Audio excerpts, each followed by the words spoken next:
At this time, I'd like to call the Enfield Aquifer Protection meeting for Thursday, December 9th to order. And can we all stand for a Pledge of Allegiance, please?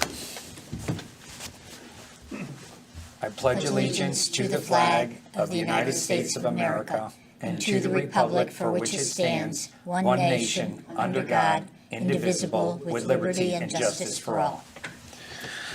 Thank you, everyone. And roll call, please. Ken Nelson. Here. Linda DeGray. Here. Virginia Higley. Here. Mary Scott is absent. Frank Alimo is absent. John Petronella. Here. Vinnie Grillo is absent. Nelson Correa. Here. And Corinne Majar. Here. You're doing better. Next, approval of minutes for November 18th, 2021. So moved. So moved. Second. Motion's made and seconded. Are there any questions, comments, or concerns? Corrections? Nope. Seeing none, all in favor? Aye. Opposed? Abstentions? It's unanimous. Fire evacuation. In case of a fire, you can exit the rear of the chamber, go a safe distance away from the building, or my left, your right, out the side doors, down one flight of stairs, and out the rear of the building, a safe distance. Public participation. Is there anybody here this evening who would like to speak to the commission about any items that are not currently on our agenda? If so, please come forward and state your name and address for the record. Seeing none. Correspondence. Anyone? Seeing none. New applications to be received. We have ARA 19, 178 North Maple Street for Boneyard Properties, ARA 20 for 15 Dust House Road, Colonial Iron Shop, ARA 21, 25 Dust House Road, Sign Factory. Thank you.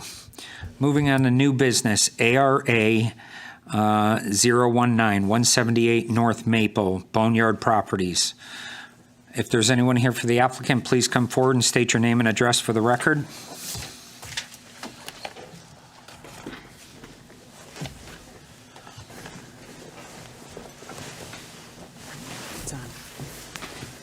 Don Slanitz, 178 North Maple Street, Enfield. Karen LaPlante, 166 North Maple Street. I'm here for emotional support. Thank you and welcome. Okay. Commissioners, have you had a chance to look through your packet? This particular application had a few violations that were corrected. We do have the picture of the corrected issue, which was just storage of some scrap metal. Everything else is in compliance? Yes. Okay, I just have one question, and this is for all the applications tonight. Under the applications, it says repair or maintenance of vehicles or internal combustion engines of vehicles. Now, I understand in this particular application, they repair their own vehicles on site. Shouldn't it say their fleet only? So if this property is transferred, that automotive facility can't come in, or a truck repair facility? Yes. All three of them say the same thing, and I'm just concerned that we're leaving it wide open. Yeah, it's very broad, this regulated activity, and it's not easy to define. Under the regulated activity definitions by DEEP, it says that they classify it by including solvents, lubricants, paints, brake fluids, and transmission fluids, or the generation of any hazardous wastes. Some examples are like auto services, car dealers, auto body repairs, aircraft, mostly like large vehicle repairs. This also can include municipal garages like we had on Hazard Avenue last time, motorcycle dealers, and construction equipment repair, which is what is done here. And some concerns to look out for with this activity are fuel storage, the use and storage of oils, waste oils, paint thinners, various solvents, brake and transmission fluid, which have the potential to release petroleum, hydrocarbons, and solvents into the aquifer. All right. Are you okay with that change, just making it fleet vehicle repair? It's, the regulation itself from the state is just straight vehicle repair. I don't know if you can change it. Yeah. Just, not that we're ever going to. Right, and the reason is the next application is renting out bays, and I saw you raise your eyes, Karen, about how they're storing cars in this building, on Dust House Road, and it has the same language here, so these people can basically open up a garage and start doing repairs out of that facility, where it should only be repairs of your fleet. Companies. Right. Doesn't say fleet. I know it doesn't, If but- Enfield Ford came in and wanted to do it, they would have to do it under that. But Enfield Ford is grandfathered in. Well, we are. But But you're I'm not here grandfathered to in. argue that Right. point, but I don't think we should be this property should be restricted. Georgie, well, how is this zoned? I-1. So anything that's I-1 can be allowed in there. It doesn't matter whether you say fleet or not. It'd have to come back to us, Right. but it wouldn't matter whether it said fleet Okay. or not. Can I clarify something? When the applicants came in the beginning to register, they did include the same activity in the past, and after talking to them, they wish to keep the activity grandfathered. No, right. They're all set. Yep, I'm just Because saying. they don't Yep. do outside repairs. But like I said last meeting, I'm trying to set a standard across the board that we follow. So, all right, everybody's good? Yep. Roll call? I'll make a motion. Sorry. Mr. Chair, I'll make a motion to approve ARA 19178 North Maple Street, Boneyard Properties, application for aquifer renewal for a construction business over an A45 aquifer, Donald Slanitz, applicant Boneyard Properties LLC, map 81, lot 101, I-1 zone, for regulated activities B, D, R, and X. Second. Motion's made and seconded. Roll call. Ken Nelson, 4. Linda DeGray, 4. Virginia Higley, 4, John Petronella, 4. Nelson Correa, 4. Corinne Mujmadar, and Richard Suzak is 4. All in favor, none against. Congratulations. Good job. Thank you. Quick correction. It's lot 109, just for the record. Oh, I'm sorry. It's okay. No, you're fine. Just for the I record. can't read. Are we going to get the proper certificate this time? Yes, yes. You'll get it in the mail via Well- certified mail. Until somebody else Changes has, right. Exactly. I'll be here. Thank you for your time and As long as she dedication. never quits, we're all set. Right? You're not going anywhere. Have a good holiday, You everybody. scare me away. Thank you. Okay, moving on. ARA number 20, 15 Dust House Road. Is there anyone here for the applicant? So Little John emailed me today saying he will be unable to make the meeting, and he requested me to speak on his behalf. And I said I will try my best. Okay. This is the particular applicant that I'm concerned about because Colonial Iron is grandfathered. They've been there. They've been working on their fleet vehicles. The word personal tenant or personal space, I don't, that leaves it wide open. We have no idea what's going on in those spaces. And with the wording, the way this is about repairs, they could literally be running an automotive shop out of that place. Mr. Chair, Yeah. may I be excused? I know the applicants well. Okay, Thank you. all right. I'm going to sit Commissioner Correa for the remainder of these two applicants. So, do you guys see my concerns? yes. Yeah, I do. And those spaces are not grandfathered in. And we don't know if he has a K7 to do Right. auto repair. Well, the fleet maintenance for Colonial Iron is grandfathered. They Right. wouldn't need it. But the other two spaces, Right, that's what I'm saying is, we don't know. So what the applicant told me was units A, B, and C are just personal garages. They're not commercial, they're not industrial. It's just a bunch of guys who do hobbies. The way he worded it exactly was to get away from the wives. That's like a joke. But they just work on their cars, like broken down old cars, and that's all they do. nothing commercial. They don't sell anything. They get all their materials from AutoZone, and the AutoZone and the auto locations that they get, like their batteries from, their car fluids from, they're in a recycle program with them.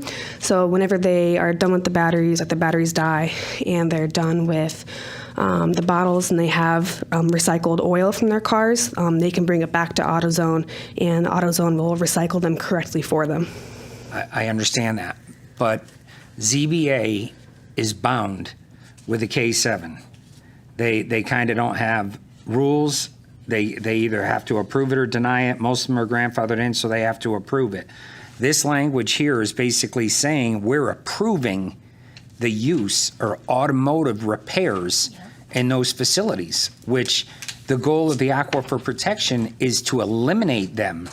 That was the reason for the grandfathering in. Now, Colonial Iron absolutely is not in question here, and that's in Unit D. But A, B, and C, they are not permitted automotive repair facilities. So they can do their repairs on their cars for themselves, but if somebody drives by and they're running a business out of there, whether they have a license or not, I mean, they should be shut down. And when you say it's for personal use and they have a recycling program with Advance Auto or whatever, it just seems like how many people are coming and going in there.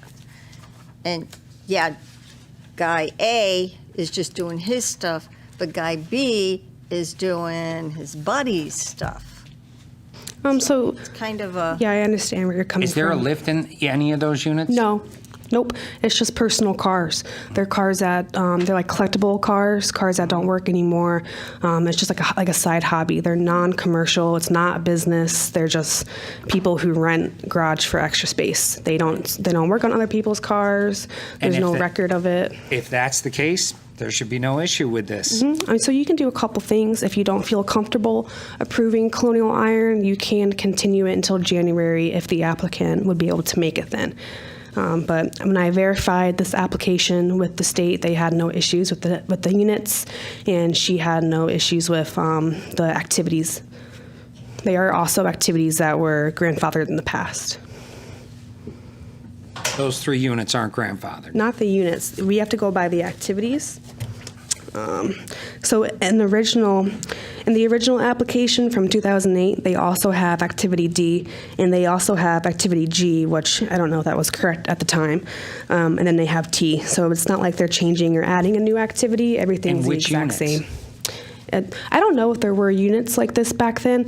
This was also a different owner, and the state advised Little John, because of the time delay, to, instead of doing a transfer of ownership, to just check off renewal.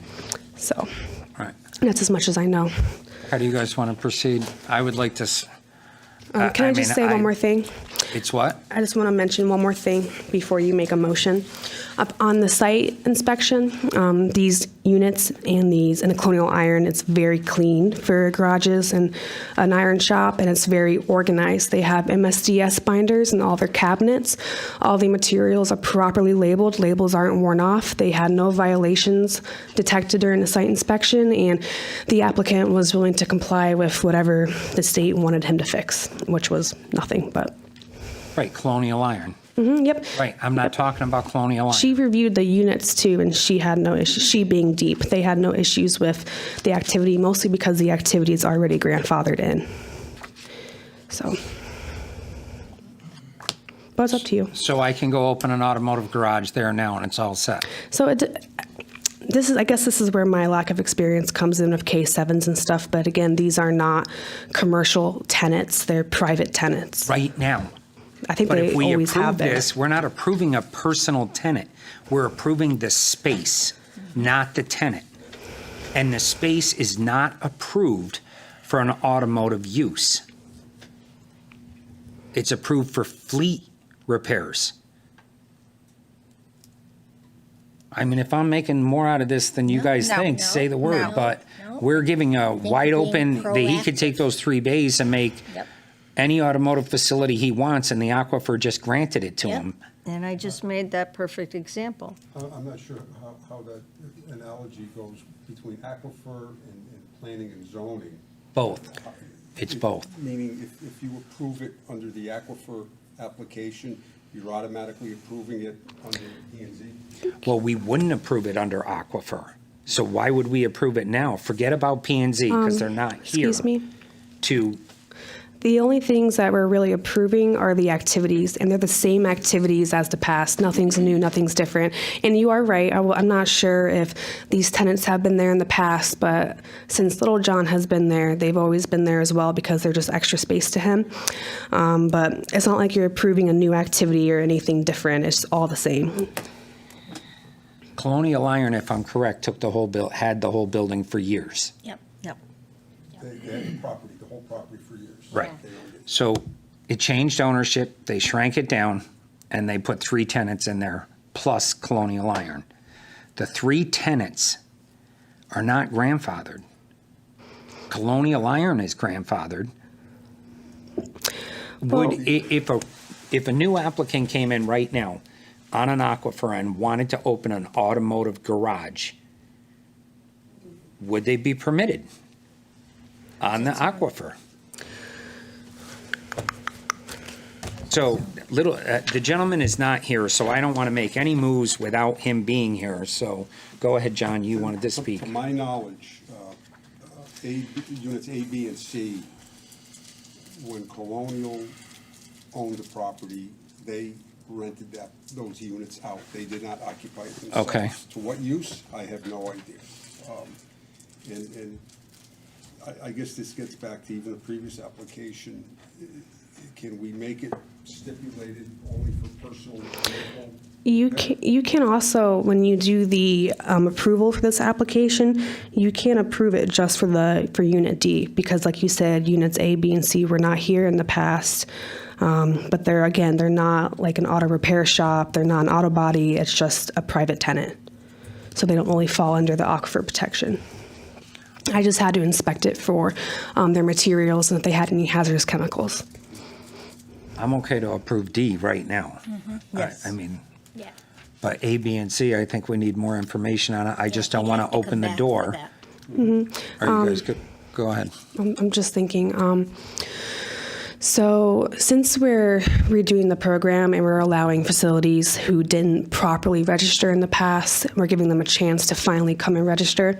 I guess this is where units A, B, and C would fall under. However, this is where I'm also not sure because I'm not sure what the past uses for these tenants were. I'm not sure exactly when they came to occupy the garages. There could be a chance that they've always been garages. I'm not sure. You can approve the activity for Colonial Iron. You can continue the application until January if you want to wait for the applicant. What would you rather do? I mean, you have a group together right now. I mean, I've already talked to Deep about it, and I had a meeting with the Stormwater Management Director this morning. They have no problems with the application. I don't see a reason to hold it back unless you feel so. It's totally up to the agency. I guess I feel that, I would like to see it move forward just so that we don't have a backlog. And, and again, I'm not sure that the current users are consistent with what the past users are. As far as I can understand, the current users are consistent with what the past users, because typically if you have a garage, I don't believe that it was used for, again, a dentist or, some kind of a doctor or, anybody who wasn't going to do something with an automotive facility if it was a garage. So with that said, that, just by being a garage, the nature of the use normally starts pointing towards, they're going to do some maintenance on a vehicle. That's why I use the word fleet. Right. Even and these so, guys. so I think that if we, and again, I wouldn't mind putting down, personal, garage use. If we just make it fleet, you own Okay. your fleet. Right. So these gentlemen own their cars. Yeah, I mean, if that's what it takes, I think that would be better than, just continuing it because. You can, I'm sorry to interrupt, you can make a condition of fleet use only, because that's what they are, they're private garages. Right. So, And I'm good with that. I just don't want to open it Yeah, up and I by agree. this Yeah, language. I agree with you. I think that we should, again, I can add, a condition that says it's going to be for fleet use only. Right. Okay. I think that's a good idea. Everybody good with that? Yes. Okay. Okay, I'll entertain a motion. Mr. Chair, Mr. Chair, I'll make a motion to approve ARA number 2015 Dust House Road Aquifer Protection Transfer Application for Colonial Iron Shop to a new owner over the top of A45 and A80 aquifers.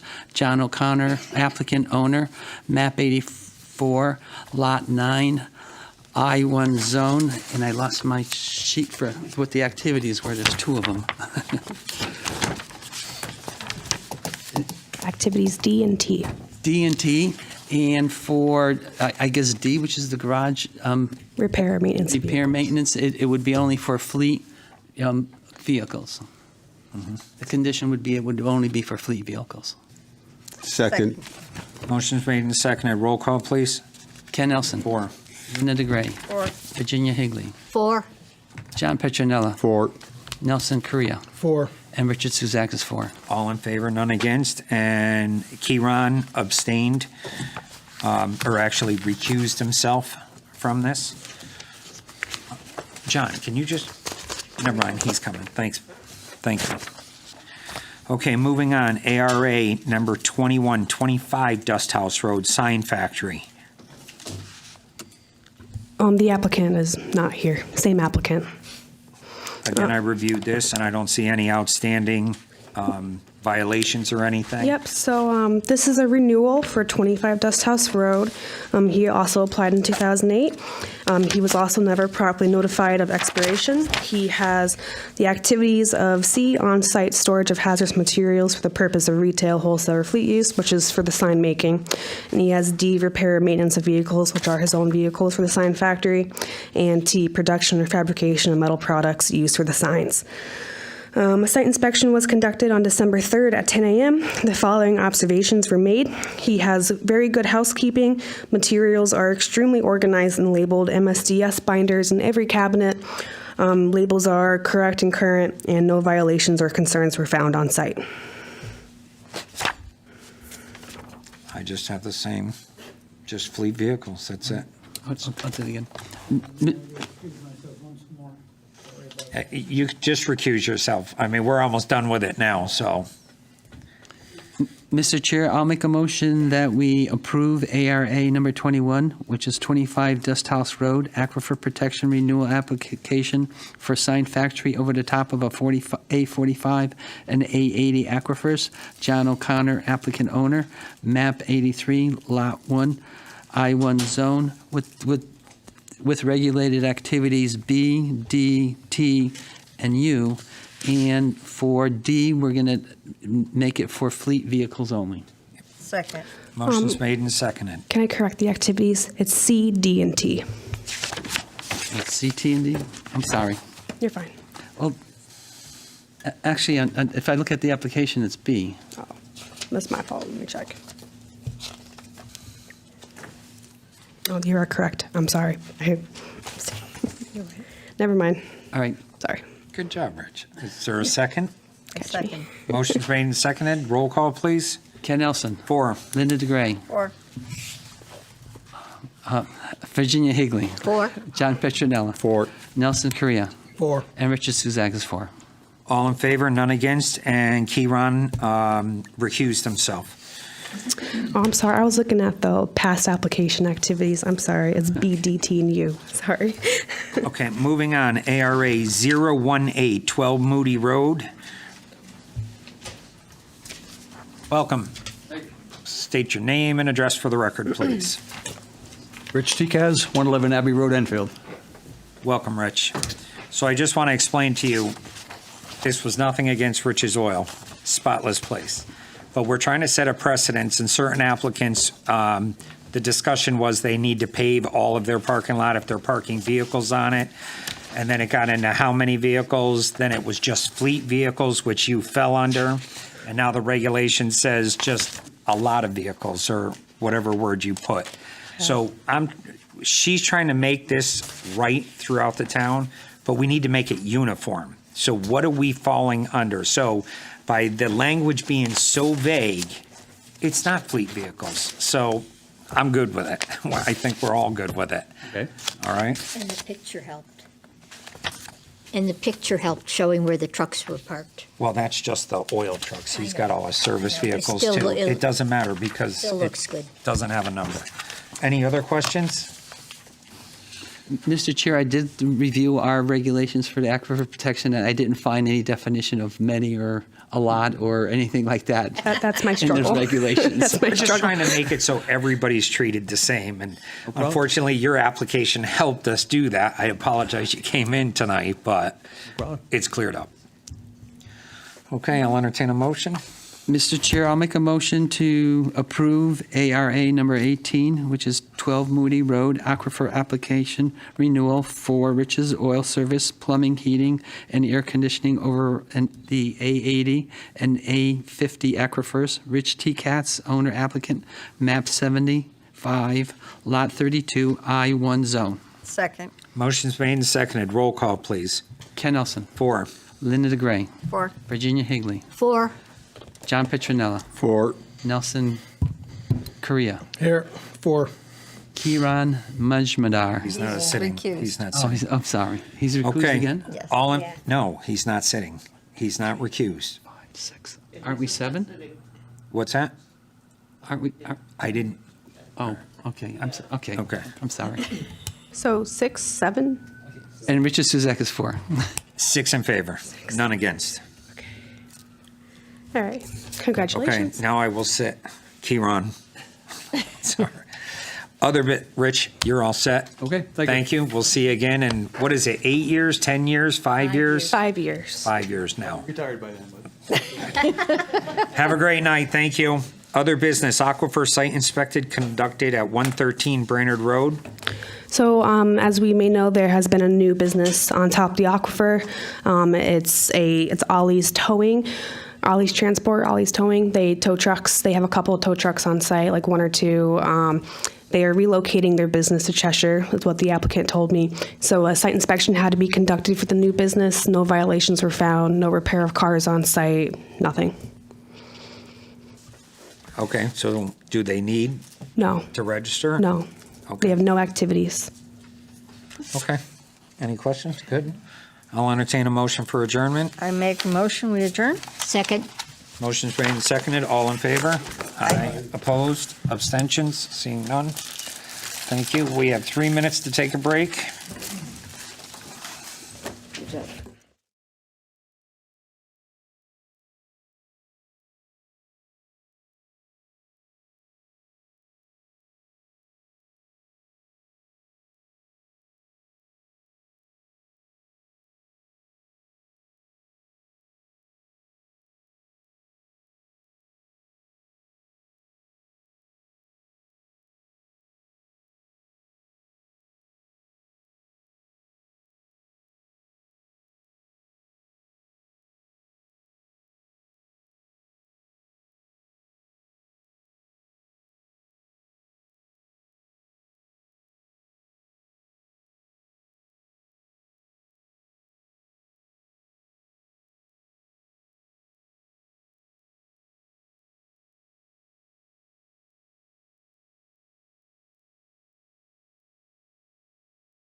Everyone rise, please. First, I'd like to take a moment of silence for somebody who you may know who needs all our support through this holiday season.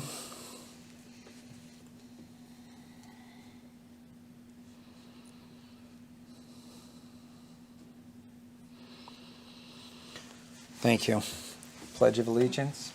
I pledge allegiance to the flag of the United States of America and to the republic for which it stands, one nation, under God, indivisible, with liberty and justice for all.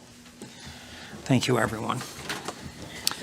In case of a fire, you can exit the rear of the chambers and continue away from the building towards Route 5, but not into Route 5. Or my left, your right, out the side doors of the chambers, down one flight of stairs and out the rear of the building. And roll call, please. Ken Nelson. Here. Linda DeGray. Here. Virginia Higley. Here, Mary Scott, absent. Frank Alimo, absent. John Petronella. Here. Vinnie Grillo, absent. Nelson Correa. Here. Corinne Mujmadar. And Richard Suzak is here. Okay, at this time, I would like to seat the alternate commissioners, Nelson Correa and Corinne Kieran, for the remainder of the meeting, due to the absent Commissioner Alimo and Mary Scott.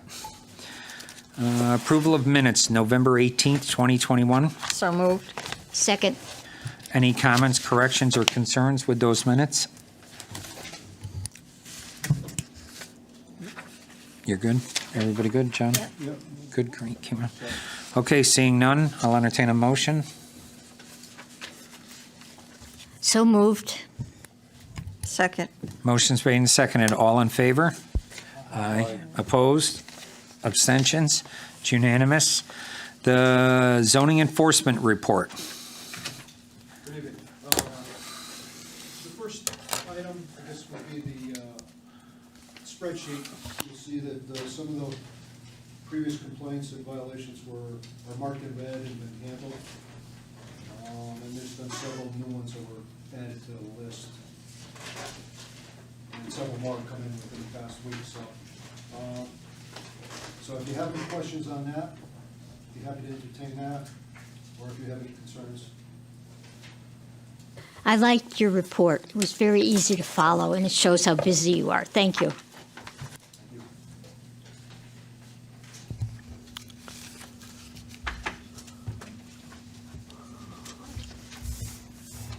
Any questions for him? Took his time out to come tonight. I have a second issue that needs to be addressed, though, that's all. No, this report is really, it gives you all the information we need. So thank you for that. Okay, so everybody's good with this report? Yep. Okay, go ahead, Rick. What else you got? All right, the second issue is a project that was approved by the commission at One Peerless Way. They were industrial condos. It was approved back in 2017. The issue is that the condominiums are being used without COs, several of them.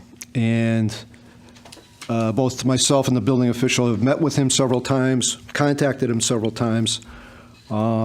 He was given more than enough time to rectify the situation. The violation notices, the notice of violation, cease and desist. He did not appeal the cease and desist. Ultimately, a citation was issued to him. He went to the citation hearing, which is strictly for an appeal of the fines itself. And the hearing officer gave him another month to rectify the situation, which is not the norm, and he still hasn't done so. So at this point, I have no further avenues to pursue other than to move it towards the town attorney.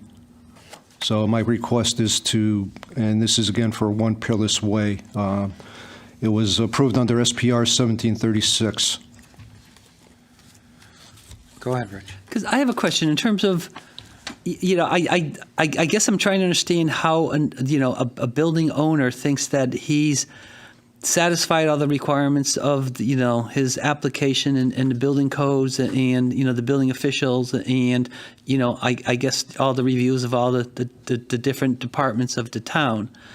And and I guess my question is it a technicality that he hasn't, resolved, or is it something, that's life safety that he hasn't resolved, or is it something like he didn't put a couple of trees in that he hasn't resolved? You know what I'm saying? I'm just trying to figure out, why he would think that he could, rent his building out, that it's adequate and safe and everything else, and everybody else is saying no. Does he have a roof on it, or he doesn't have a roof on it, or I don't know what his thoughts. I don't know what his thoughts are. Okay. I can tell you that there are still issues with the building department that have not been satisfied. Okay. And he's been given numerous opportunities to correct those issues, and he hasn't done so. The landscaping, although minor, hasn't been taken care of, and I can understand it now, again, this time of year, but he's renting out the units, and yet there's no COs for him. As a matter of fact, one of the approvals that you had for the basketball, indoor basketball, is one of those units that's being rented out, and there's no CO for it. Okay, so basically it's a building official's review, and he hasn't satisfied whatever, I guess, deviations or, situations that don't conform with codes.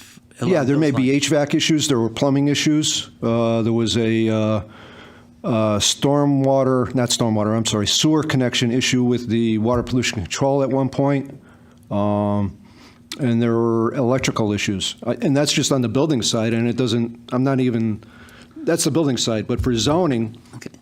under the regulations, they're not supposed to be occupied unless there's a CO issued. Right, and again, that's what I'm trying to wrap my head around. Is he totally, just ignoring everybody, or, is it like some minor technicality? So basically, the answer is he's really just ignoring everybody's requirements. Yeah, I really can't give you an answer as to what the issues are. He just asks for more time, and it just comes to a point where you give them a year, basically, is what I've done, and nothing's been rectified. So the only other option is to move it to the town attorney, where they can at least send a notification to him, legal notification, and put him on notice, and maybe we'll get some movement and corrections.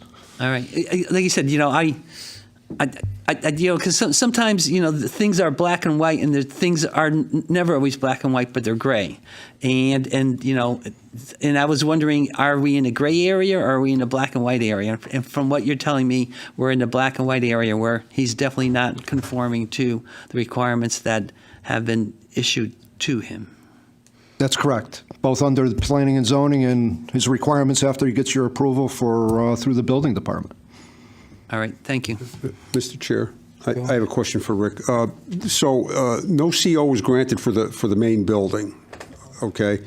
Now, you had mentioned the basketball court that this commission previously approved. A permit was applied for that. That work was done. No CO was issued for that either. At this time, not a CO because of, I think there was an issue with the flooring that they installed. But can they get a CO for that space without the CO for the whole building? He could, but the problem is he hasn't done so. He chooses not to do so. And the problem is, I think that a lot of it, he gets half done with one unit, or gets partially done with one unit, moves on to another unit, but doesn't correct the issues or finish the issues with the other units. So now he's got 10 of them that are half done, and in between he's renting out a space, and there's still no CO issue for that space. So he could. It's my understanding with the building department that he could ask for conditional CO for each individual unit. A partial CO. But he's chosen not to do that, and I don't know. I can't answer the question why, but. So he can get COs for the whole building, for the individual tenants, which is the whole building. He could technically, but he could still not have a CO for the entire building, which doesn't make a whole lot of sense. But for the individual units, he could get a conditional CO or whatever that satisfies both the building department and our department, and move on from there. But like I said, he hasn't done so. Okay, thank you. What do you guys want to do? I think we should allow Rick to request for us the town attorney takeover. I thought the building official had the authority to, I mean, you don't have a CO, you don't have a CO, No, Rick can't sign off on it. right? Right. No, Well, that's correct. And I've been working with Ray, and Ray has been trying to move him along, but he's basically ignored Ray also. So- And he could. He's It's not just here. that, Right, this is are you acting as the zoning enforcement officer on this one? You are? Yes. Okay, because, it seems more of a building issue, because we did approve the uses, and I think instead of the town taking a year to go through the town attorney with a legal letter, then, filing in court and stuff, if we could have the building official just walk in, because I know, I'm almost positive, and John backed me up, he could shut them right down. And I mean, you're absolutely correct. we're And we- talking about, I understand your concerns, Rich, but what are the issues? Because we're not in the building to know 100%. The only thing I read is there's an email here that says that they had to regrade the front of the building. So I mean that's so petty, Right. So I mean if they're saying that he just had to regrade the front of the building in order to use the building, maybe he'll regrade it in the summer, and he'll have to regrade it, but to me, to say you can't use an entire building because of the fact that you need to change some contours in the front of the building, and I know the site is not that, there's a slope to it, but it's not like there's big undulating berms and everything else that's there. It's some minor, is he off by 6 inches in grade or 3 inches in grade, and all of a sudden somebody's saying, well, I'm not going to let you open up your building because you're building, because you haven't fixed the grade. I mean, that's petty to me. I understand, but it's a CO. I know, and but that's not our job. Yeah, but and that's what I'm just trying. That's what I'm just trying to determine is are we our getting job to dictate petty, or what's are we petty getting or some not. real deviations? No, I understand that. The conditions of approval. Right, yes, that. But if it doesn't have a CO, we can't determine what's petty and what's Right, but we're not. not- That's the building We're not officials. getting into that. All we're Right. saying is they're not adhering to what the zoning enforcement officer needs to sign off on. Right, but Rich was asking, Mm-hmm. because if it was petty, which I would agree, then, we're kind of splitting hairs here, but it's not. No. It's a whole bunch of different things. Yep.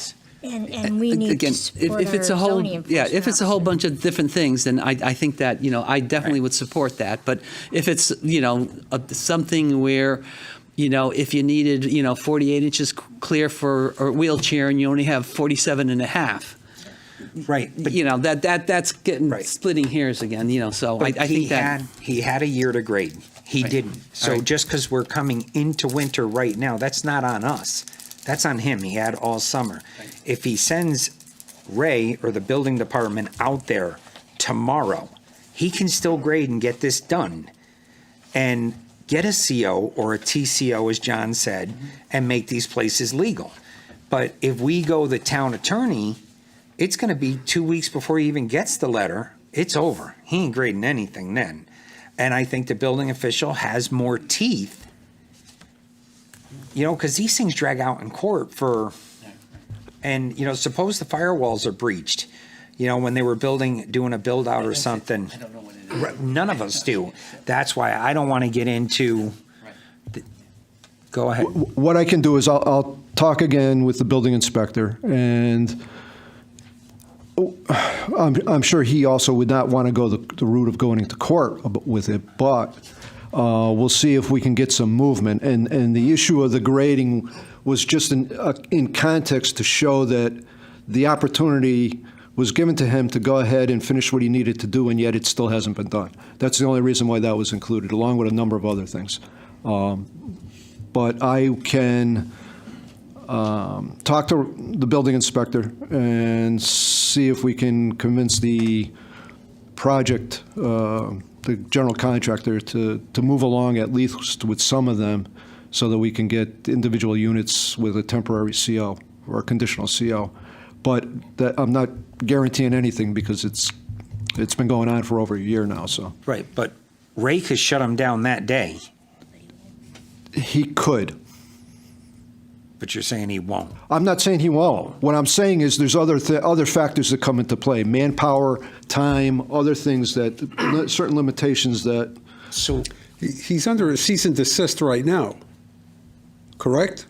no, we are past that. He was issued a cease and desist, and he continued to rent out on another unit, even after I told him there was no CO. And then it went to past that point. He never appealed the cease and desist. He went to the point where I had to issue the citation. The citation is where fines are levied, and he can appeal the fines. And during that hearing, although he doesn't have the power or the purview to do it, the hearing officer gave him another month on top of everything else to go ahead and correct the situation, and he hasn't done so. And he was given till October 7th, and we're well past that point. So the hearing officer was able to,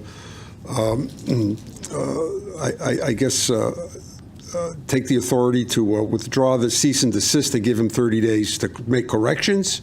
No, he's past the point of the cease and desist. The citation hearing is strictly to hear an appeal for the fines, the amount of fines. The hearing officer looks through the case and determines that the notice of violation went out to the correct person and was given the 30 days to correct the issue. If the cease and desist went out, was he given the opportunity to appeal that to ZBA? That's his only opportunity to appeal the cease and desist. He chose not to, and during that period of time, there were conversations for him to correct it so he could get COs. He didn't do so, so that's why I was forced to issue the citation. I'm not looking to have people fined. We're looking to get the things corrected. So the cease and desist is no longer in effect?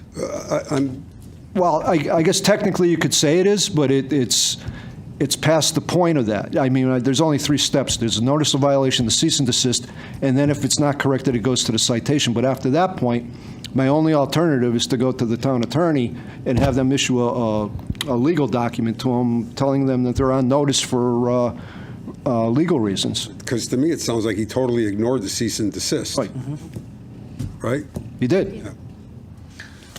So I think the approach would be, he has a meeting with the building official. Yeah. If he can't make headway that way, then I'm okay with you going to the town attorney. Yeah. If that's how you guys, if you're all okay with that. So obviously, I think the building official has a lot quicker and stronger than we do as a town.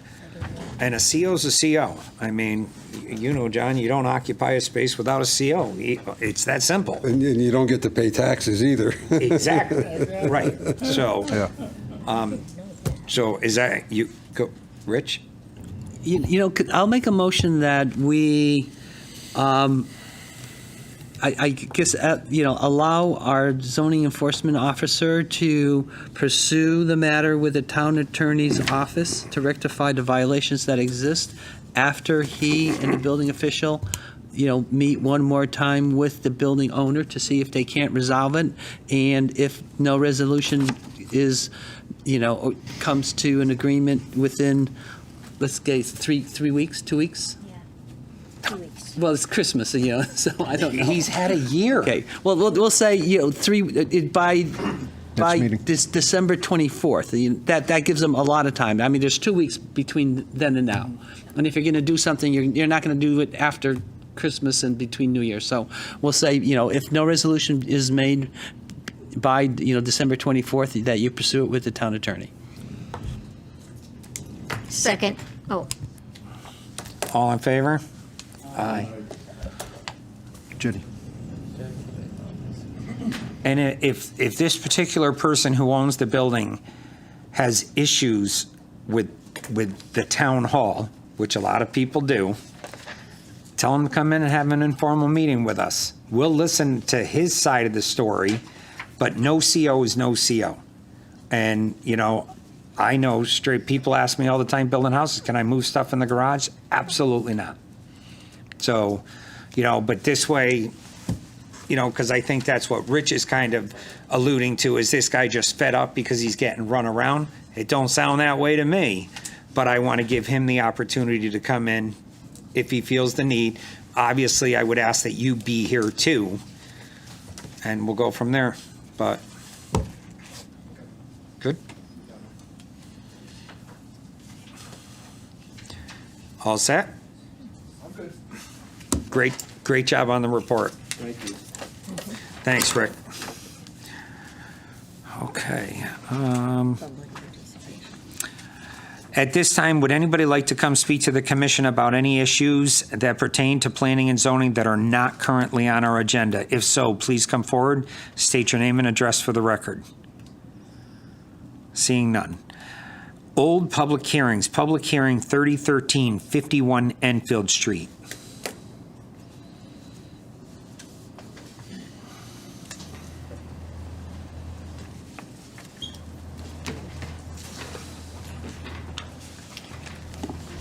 Ken Nelson. Here. Linda DeGray. Here. Virginia Higley. Here. John Petronella. Here. Nelson Correa. Here. Kiran Mujmadar. Richard Suzak is here. Okay. Can you state your name and address for the record, please? John Casavage, 28 Francis Ave. Jose Rosado, 44 on the road. Welcome. Are we all set, Lori? They've met everything that... Oh, Ben? You let Ben speak. Yeah, they have submitted their revised parking plan and drain plan. So town has no more issues with this property? As far as planning and zoning, they've submitted their materials for their application, so we took what they submitted. Okay. Any questions for them? Okay, at this time, is there anybody out there who would like to speak in favor or against public hearing 3013? If so, please come forward and state your name and address for the record. Going for the first time. Second time. And third time. Seeing none, how would the commission like to proceed? Mr. Chair, I'll make a motion that we close public hearing 3013. Second. Motion's made and seconded. All in favor of closing the public hearing? Aye. Opposed? Abstentions? It's unanimous. Mr. Chair, I'll make a motion that we approve the resolution to approve public hearing 3013 with the, I guess, 23 conditions and 0 site-specific conditions as prepared by the Planning Department dated September 23rd, 2021. Second. Motion's made and seconded. Roll call, please. Ken Nelson. 4. Linda DeGray. 4. Virginia Higley. 4. John Petronella. 4. Nelson Correa. 4. Kiran Mujmadar. And Richard Suzak is 4. All in favor, none against. Welcome to Enfield. Tell us a little bit about your business right now. Get your 30 seconds of free advertisement for everything you had to go through. Auto detailing, making sure, the car's clean, inside, outside. Ceramic coating, buff and wax, shampoo the interiors, hand wash. Instead of going to the car wash, you don't have to wait, just get it hand washed. Do you do the treatment underneath the, it's like a wax that they spray all on it so it doesn't rust and Rust stuff like that? inhibitor, yeah. What's it called? Rust inhibitor. Rust inhibitor. You do that there too. Great. Well, welcome to Enfield. I apologize it took so long and good luck. Thank you. Thank you. All right. Have a great night. You too, guys. Okay, new public hearing. Public hearing 3020. The Enfield Planning and Zoning Commission will hold a public hearing at their regular meeting on Thursday, December 9th, 2021 at 7 p.m. in the Town Hall Council Chambers, 820 Enfield Street, Enfield, Connecticut, concerning the following application. Public Hearing 3020, zoning text change, text amendment application to Section 4.70.6 and 4.10.1 to add a single-family detached dwelling unit section to the multifamily housing development zone. Washington Associates of Enfield LLC applicant. Ken Nelson. Here. Linda DeGray. Here. Virginia Higley. Here. John Petronella. Chair, I'm going to have to Okay. Nelson Correa. Here. Kiran Majumdar. And Richard Suzak is here. Welcome. Good evening, Mr. Chairman. Name and address for the records, Yes, please. for the record, Attorney Paul Smith, 27 South Main Street, Windsor Locks, Connecticut. I represent the applicant, which is Washington Associates of Enfield LLC. To my right is Frank Triano, who is a principal of Washington Associates, and also Dana Steele of Russo and Associates, who has been the civil engineer who has worked with the applicant with regard to the property they own in Enfield in terms of its development. Just by way of refreshment, I'm going to go over some of the points that we discussed at the October 14th, 2021 meeting, informal conversation we had with you, because now we're in a public session. I want to get some of these things on the record. So I don't mean to, if it's somewhat repetitive to what we discussed in October, I apologize, but I still think some of this needs to go into the record. But we're certainly willing to discuss with the commission and consider any changes to the proposed text amendment that we've submitted. The proposal obviously is to modify the MFHD zone and add a section which basically allows for a single-family detached dwelling units within the multifamily housing development zone.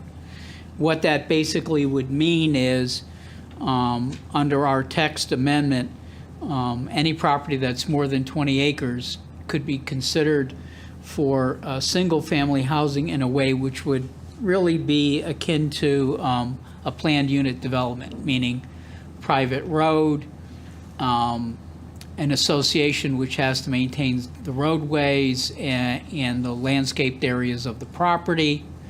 But at the same time, it would keep that unique feature of single-family homes. These are not homes that are grouped into one building. They're standalone homes. They all require certain amenities that go with that, which we've included in the text amendment. This concept sort of came about for two reasons. It allows for more affordable single-family homes to be developed in Enfield, retaining the character of single-family homes, but being able to do it in a more economical way and a more environmentally sensitive way. What I mean by that is smaller lots, smaller roadway systems in terms of size because it's private. So all of that sort of speaks to a single-family environment, single-family home environment, which is more affordable and more environmentally sustainable. Part of the emphasis to do this were two things. One is my client owns property which would fit the requirements of this zone, which has an SRD approval, that is senior residential housing, that senior residential district housing. And basically the market for that sort of housing is very problematic because it's limited by age. And we find that the appeal, these parcels are developable if we create basically a market rate environment, which is open basically to anyone, not seniors. The second impetus comes out of the recent legislative changes that have started with Public Act 2129, which is pushing towns to design regulations and develop regulations for more affordable and economically moderate housing. So we think, looking at what we've proposed, that we are helping the town and helping ourselves, obviously, at the same time, move towards that goal. It's a very measured approach we've taken in terms of the text amendment we've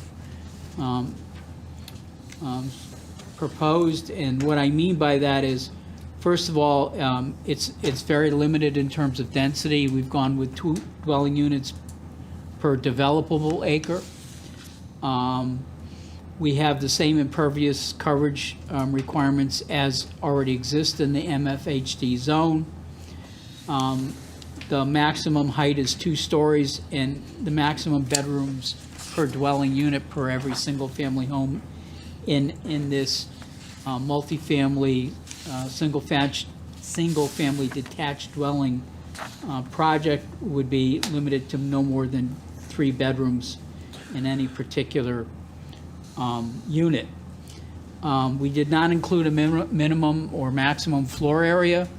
Minimum floor areas, as we previously discussed, are now prohibited.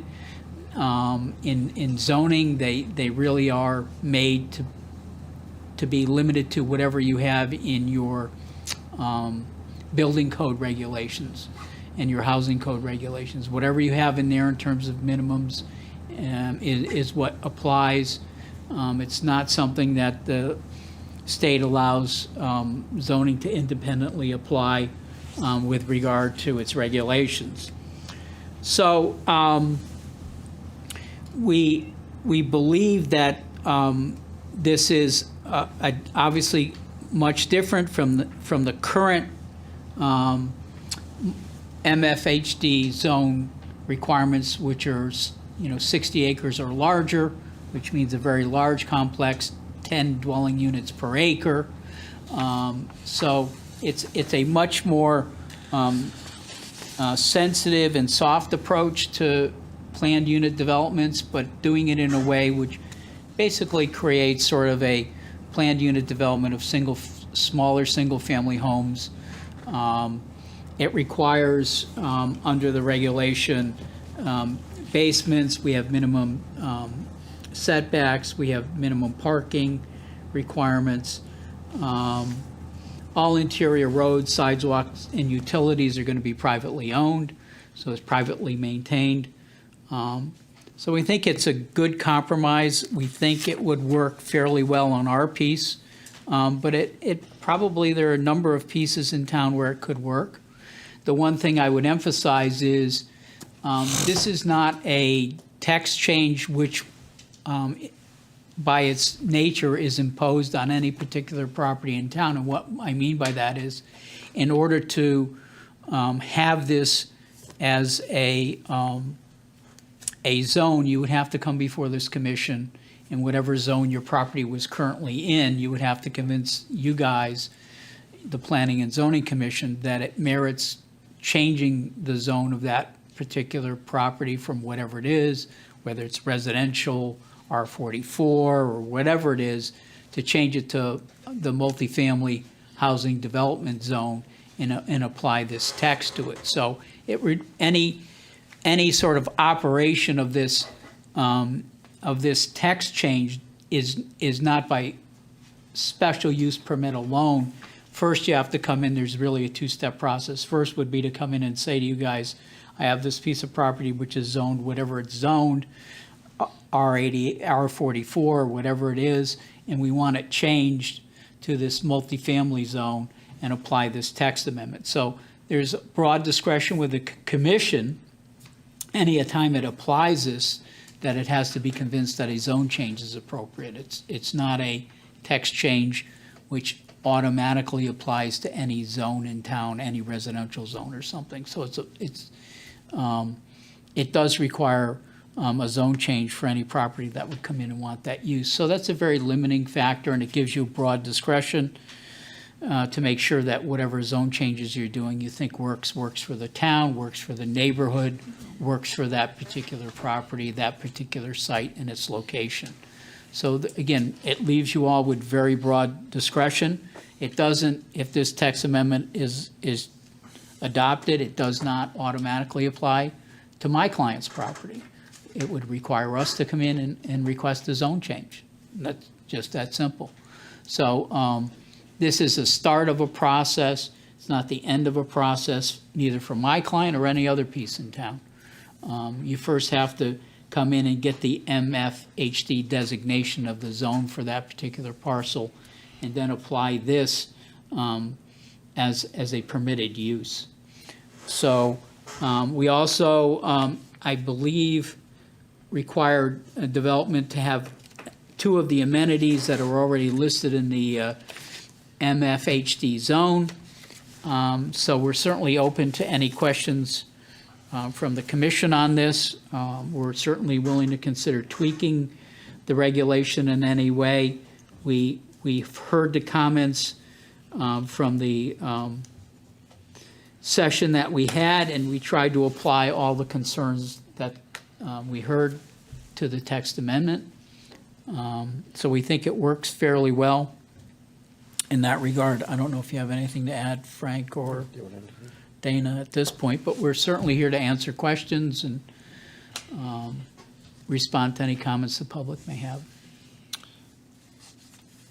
Lori, Pheasant Hill. What is Pheasant Hill on Weymouth Road, or Rick, maybe? What is that designated as? Now, that's a PUD, a plan unit development. Single-family homes, non-age restricted. What does the town classify that zoning as? Yeah, I'm not familiar with how it was developed. I'm guessing it was probably condos. But Right, it's a PUD. Yeah. There were several changes to that when there were setback issues that were changed over a period of time, and I still believe it's R33 over there, but it was approved as a private unit. Right, because they're not, I mean, the lots are tiny over there. Correct. but- it's not a subdivision. No. What's that? It's not a subdivision. No, right, and I want to try to classify something like this is the same exact thing as that. And, you know, other than the square footage, which the state basically changed that anyway, so that's not you. I just, the multifamily housing development, it just leaves it, that's a broad statement, and people are going to interpret that, where if we made it like a single-family housing development. You need 20 acres to do that. Right, but multifamily. I just want it right in, Oh, I see what you're saying. right up front, it's for single-family homes. Okay. You mean creating a separate zone versus the MF? No, just changing the wording from Well, no, because multifamily. this is already here. Right, yes. This already exists. Well, I mean, you could certainly put it in as its separate standalone, I guess, zone. It still would sort of mirror, some Oh. of it would mirror the requirements in, All right, no.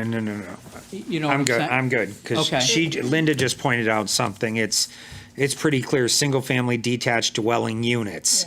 Right. Yes, that's pretty clear. On So 20 as acres. soon as you start going into the regulation, you'll see. It'll I don't want interpretation, you know, we get some define that, okay, attorneys in it's not here what that people try to think it's twist our No, regulations. no, I understand, no, yeah, We- no, we get it. listen, it's, yeah, we were pretty careful in our wording in the interior, that it's single-family detached dwelling units are the only thing permitted. Right, and. You know, you can't congregate something else. Right. And then I had mentioned at the last meeting about the landscaping is to be done by the association on all of these.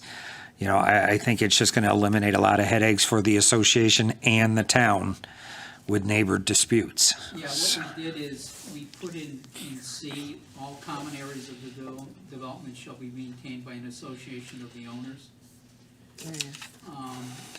With the idea there, obviously, that, that would happen, because we're giving each unit a minimum. It's a little bit different than Pheasant Hill, because we're giving the unit owners sort of a small exclusive area. Right, and that's not a common area, though.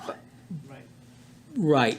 And that's what but makes me nervous. The outer stuff is all common. I understand the roadways and all that. No, but even the outer, what I'm saying is the outer What's the landscaped size, areas. What's the size of the area for the minimum? 2,000 square feet. Yeah, it's a small footprint around each unit privately for that they can maintain on their own, where they can maintain their own garden or whatever else they can do on that property, but everything else around the unit themselves would all be considered common. Only that small area against their unit, right against their property itself, would be considered that one area they have to maintain. And 2,000 square feet is what I think the number was? Yes, 2,000. That's. Well, if you're building a that's not- 600 that's- square foot home, well, you said no minimum square No, footage, and because- nowadays it's understand what- possible. But just the idea that probably half this room would be the amount of space that we're talking about for the unit, that would be maintained by the private individual. Right, but that unit ties up 2 pit bulls in that area that don't stop barking all day long. You have no control over that in the association, I mean, other than disturbing the peace at night. But, I could see if they applied to the association, they wanted 500 square feet to plant a garden. The association says, fine, do it. But if they let the garden go to heck and the weeds are 4 feet high, the association can pull that from them, and they maintain the grass that's Right, there. but it's really not much, the kind of issues you're raising, which are cogent, are really not much different than you have with a single-family home, right? But this I have isn't a a yard. single-family home, Paul. Yep. This isn't, But- this is cluster housing. Right. And I'm all for it. But as it is right now, when houses are spread out, a neighbor has a pool that's had a liner ripped out of it for 10 years, Right. breeds mosquitoes. There's nothing I can do, or the person can do, because it's behind their house. Right. Can't see it from a roadway. Okay, you're putting these houses 10 feet apart from each other, just don't use the Theory. number, Sure, I but, got it. Right. so people are going to be forced, to smell dog feces because they don't clean up their yard, because, I'm being real. Right. It happens, and people don't get along. And to put them in the same corridor, at least if you're maintaining the outside of the property, it's going to be standard throughout the entire association. Go ahead, Rich. Could the association, they're going to have guidelines and rules and regulations, and maybe what we can do is we can indicate that the association should have control over, in the language of their agreements, that, they could fine the owners themselves rather than, get neighbors disputing against each other, because, You could eliminate it all. We got a guy who built a building and won't even put a CO on it, and we're the town of Enfield, and we ordered him not to occupy the building, and he still does. Yeah, You're going to put a lot of undue rest and neighbor disputes and everything, where if we just made it part of the regulation, all elderly housing, this was approved, they were maintaining everything across from the police department, Autumn Fields, I Yeah. think. It's all maintained. Well, I think Would not take care Abbey, of it. road, that development there, Instead of all common. Abbeywood, I think it is, and that they maintain everything there. What we could do is, and I think Dana came up with this in C, what we proposed was all common areas of the development shall be maintained by an association of the owners. Perhaps what we could say is, instead of common areas, all areas. Eliminate the word. Eliminate the word common, so that means Right. all areas. I'm good with that. Yeah, Right. and that way, In other just words, language. there isn't a carve out for the yard, right? In other words, somebody might want to have a garden there, and if the association's okay with them having a garden, that's fine, right? And if they abuse it, you Right. can pull it, but it's Right. the people of the association have the say. Right. And, shoveling sidewalks, you get somebody who doesn't shovel their sidewalks. It becomes a nightmare, where if the association pays, it's done. And there's an expectation by others that are living there for a certain quality of the neighborhood, no matter what. I think Yeah, that's fine. the quality of the association 20 years after it's built, is going to be much better off. I mean, Pheasant Hill, they maintain their own properties, and you can drive through it and see people who have pride and people who don't. And the people who don't take the values down of the people who do. I think that one word change might actually solve that problem. Are you guys good with that? Yeah. Yes. And I compliment Dana for Yeah, you- taking a look and making that massive difference for our whole application. That's right. What was that one change? It's in C in the last sentence. Instead of all common areas, it would be all areas. Does that leave it to inside too? If we just leave it like that, Paul? No, Well, it's right. All exterior. Should we use the word exterior? I just want to be clear for you guys. Yeah, I is mean, an development. area usually is known to be the outside of a structure. not I the- would think so, but again, You it's know. interpretation. We get, Well, listen, if somebody wants to come and argue that their units are going to be maintained on the interior too, I don't think that. I could if see they it get- now. if They wanna come in use and that. say, we want our unit painted inside, and Well, it you says got to all paint it. areas of the development, to say all areas of the structures. Right. So it just says of the development itself, because you're approving as you go. Yeah. Still, we have to still come before you with If you something want else. to add So outside, I If you mean, want to put that in, can. if you think it's necessary, I think it Yeah. might be a little bit, Right. it might lead to other questions instead. I would just, all exterior areas of the Okay. development, it just, that's it. Then the association can't say you're responsible for anything inside their units.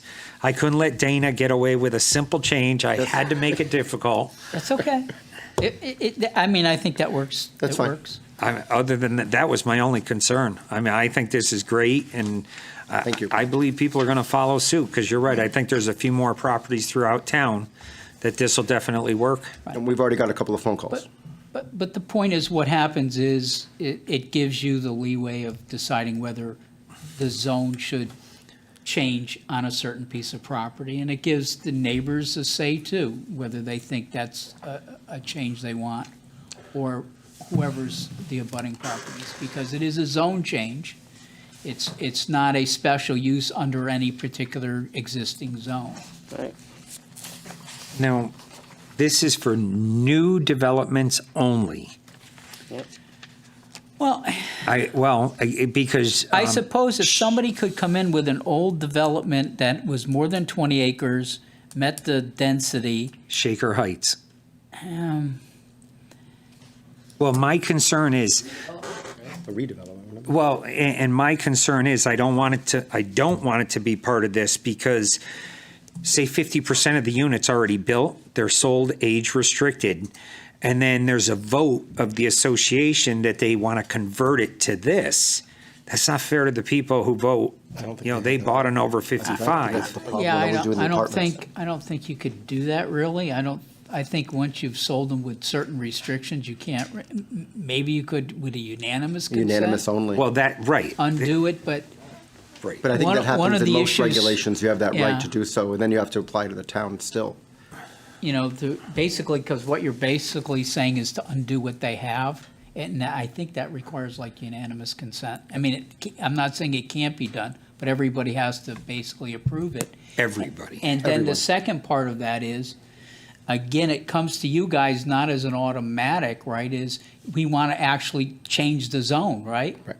Right, because So- I would require a public hearing, a Well, you mailing have to every. It's mandatory. I think it would be Right. required. Right, Yeah. something that's new, there's nobody deed there restriction. that can say, Right. I bought an over 55 and That's right. now it's, right, it just, Yeah, any one person can prevent that from happening. Once And- you sell one, then they have the control Yeah, like the other everybody else problem does. with that is I'm not sure somebody else can sort of, I mean, I guess you can rezone any area of property you want, or you can apply, but you have people, you're trying to change the zone on their particular units that are already established. That's pretty difficult, generally. they hire an attorney like you, Well, it'd be a no, no-brainer, it'd but- be approved in a second.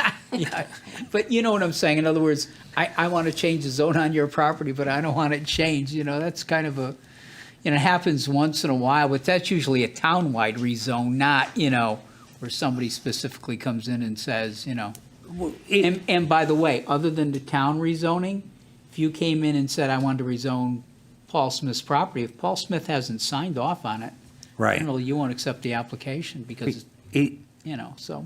I just see it's coming. Existing units that have been stagnant for years are coming, and they have to do something to try to correct it, whether the next phase or something, they try to get into something like this, and, I mean, you kind of lucked out by not building it up to this point and changing. Well, it could go both ways, though. I mean, it actually might be a benefit, and you find out that people don't want duplexes and they don't want multifamily, and they actually want to have single-family detached, like something like this. But you still have the control. It has to be the minimum acreage. It still has to have the densities that we're talking about, and you still have to have all the amenities that we're requiring. And you still have the control because they always have to come back and do a zone change. So no matter what, they still have to come in front of the commission with a full control as to, you can still want what you want, you can prep everything you can, but we still have the final say no matter what. And there's still as many properties that are out there to do that. There's not that many we probably want to have and do something like this. Right. I think it still has to fit into the surrounding area no matter what. Right. And this one here, we've heard compliments ourselves and getting phone calls and interested parties already that, what a great fit. And I don't think if you're going to get that from a lot of people sometimes, you're not going to want to have that change. So I think you're going to have a lot of measured response from people to want to try to Talking do about this. people interested in units, not. Interested in units. Not rezoning their property, but people interested in the units that we have. Well, I mean, in the plan of conservation and development, I mean, this is a huge topic. The younger generation, they don't want to do anything. They don't want to cut their lawns, and, they're looking for tiny postage stamps so they don't have to. And in this case, they don't have to cut their lawn, and they can get a house from you, whatever size or plan they want, whatever you're offering, and, be done with it. The other thing I would say about somewhere where there might be stagnation is maybe someone can come in and say, we're phasing it, right? We cut this phase off, and our next phase, we've redesigned it to match this because we think it'll work. That may be a good thing. Well, that's what I said. They made their next phase. I don't know I where don't see them Shaker trying to Heights is go- at, but. Yeah, I don't see them trying to go backwards. Right, okay. But going Yeah. forwards, Mhm. they might say, we're redesigning it to Mm-hmm. meet this regulation because we think it'll work better. It has Right. more marketability. And that's probably a good thing, even for the people that already have units in there. If they're, you know what I'm saying, more is built. Because you don't want to be sort of, in that area where it's stagnant. You know what I'm saying? Yeah. Units aren't selling. Right. And you own a unit. So that's not great for homeowners Right. either. Is South Road 20 acres? My property? Yeah. Oh, yeah, easily. Yeah, Oh, yeah. so this could work over there, too. It could. I mean, it's a possibility. We've Right. had interest on apartments again as well. I mean, it's just one of those things that we haven't really moved on, but we have more land than that as well. Right. It's still, a lot of places are actually doing these in conjunction with multifamily. Mm-hmm. So that way people have choices, and choices are what people are looking for. And a lot of times they'll move from one unit to another in the same complex. Right. So, I think it's the diversity that we're trying to bring into the area and the town. I've made the conversation before, on the record and off the record, that I think Enfield has a very limited allowance of what you can do residential-wise. Mm-hmm. I think this just brings a whole product that a lot of towns already work on, a lot of Well, states this is already the work on. future. I totally agree. This is Totally the agree. future. Yep. Soon as I heard it, Yep. this is, Appreciate that. yeah. So, any other questions? No. Go ahead, Rich. I have one. In terms of item G under additional design standards, you say shall provide two. Could we say a minimum of two? And that are geared towards the inhabitants, because I see some that say, scenic areas, or a putting green, so it has to be geared towards, the betterment of the inhabitants that are there, rather than, just, those, just two of those, and a minimum of two that are geared towards, the enhancements of the, I guess, whatever, the inhabitants are going to be able to. We like it. We like the idea. Okay, Sure. thank you. Should it be at the discretion of the commission? Yes. Because if he submits, not that they would, but if he submits his plan and he's got a minimum of two, would we have the authority to say, look, you got a detention pond you're calling a scenic view? Right. You know what I'm saying? Well, I think that is our discretion. Yeah, I mean, it's All of this, it is our discretion. Would you consider that implied? Yeah? You would have to approve the uses or the amenities. Oh, okay. So we have, okay. Yes. Right. I mean, what we sometimes, when we discuss these legally, the absurd thing would be my amenity is, I have a walking path, but it's a circle, that's 10 feet around, right? That's my walking path. Well, obviously, you wouldn't approve that. You would say, that's not a walking path. So that's what I'm saying. That the commission ultimately on all these criteria, where there's things like amenities like that, it has to be an amenity that's satisfactory to you. I mean, if it isn't, then you would say no. Like I said, if I said, we got the 10-foot walking path, and that's plenty, right? It's an amenity, so don't talk. Right. So what I'm saying is, and, we have to have at least 2 amenities, but part of that is to convince you all that those 2 amenities make sense given what we're doing, right? Right. Well, the minimum's good, because if it is a detention pond, we can say that ain't cutting it. Or like when Paul's coming in for somebody else and he says, well, we got sidewalks out front at the road. That counts. That's the walking path. That's the walking path is the sidewalk. We're going to paint it with a Any other yellow question? line, Any other questions? The only comment I have. Go ahead. I think this commission needs to hear the market approach that the applicants, the developers are bringing to it. And changing it through whatever vehicles that are a lot more less complex is a good idea, but eventually I think our staff and the town and the commission will have to change the complete zoning regulation books. We have done that in the past over, God knows, every 10 years. We're but doing it I now. think we fall behind. We're doing it now. Yeah. And that has been after how many years? They do it Every every POCD. Yeah. Right. But see, these are the changes as life changes. These are something that, 20 years ago, the over 55 was sitting here doing the same thing. What a genius idea. And it ran its course. The mall 50 years ago, life changes. And we just got to, as long as we keep evolving with it, it's a living document. That's exactly what I'm saying, that the market focus, market approach is what we really need, and that's what's being presented here. So I'm in favor of it. Thank you very much. Thank you. Any other questions? If somebody comes up, you guys just, at this time, I would like to open up public hearing PH 3020 for the text amendment change to add a single-family detached dwelling unit section to the multifamily housing development zone. Washington Associates of Enfield LLC is the applicant. If anybody here would like to speak in favor or against this application, please come forward and state your name and address for the record, going for the first time. Anyone? Did the gentleman fall asleep back there, or your eyes? He's okay. There we go. Going for the second time. I'm in favor if that's what you're asking. No. I just want to make sure. Going for the second time and going for the third time. Okay, seeing no comments. Mr. Chair, I'll make a motion that we close public hearing 3020. Excuse me, Mr. Chairman. Oh. I just wanted to put something on the record that this application was sent to CROG, and we did receive a positive referral. Yep. Just so you hear what their comment was the staff of the Regional Planning Commission of the Capital Region Council of Governments has reviewed the zoning referral and finds no apparent conflict with regional plans and policies or the concerns of neighboring towns.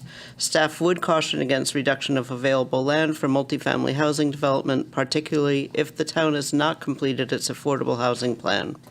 So I think they're just worried that we're making things smaller, but actually we're making things more available. So Well, they're the ones who want to make things smaller with accessory dwelling units, and you can't win with them. Anyways, I'm just the messenger. A copy of what Lori just read is in our packet. So go ahead, Rich.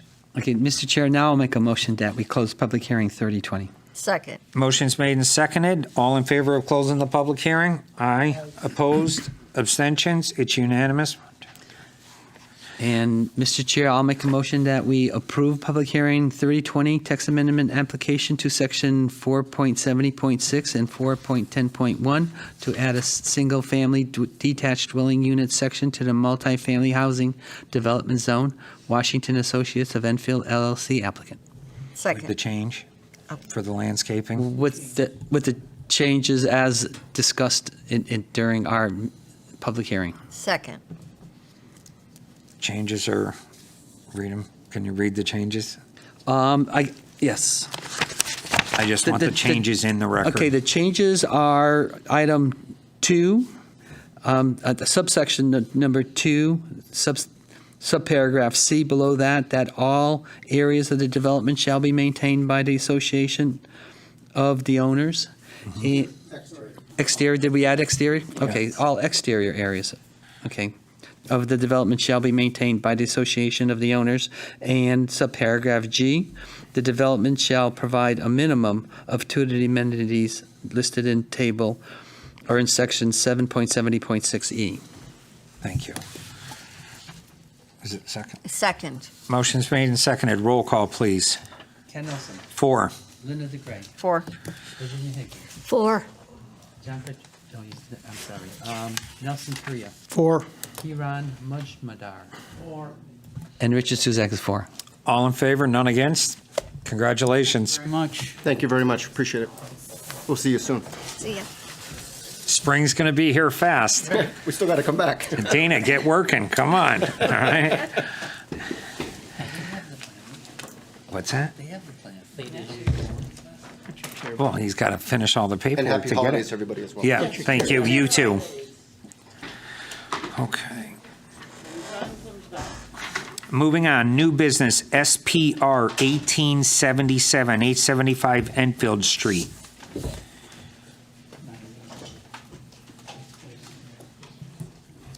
Ken Nelson. Here. Linda DeGray. Here. Virginia Higley. Here. John Petronella. Here. Nelson Korea. Here.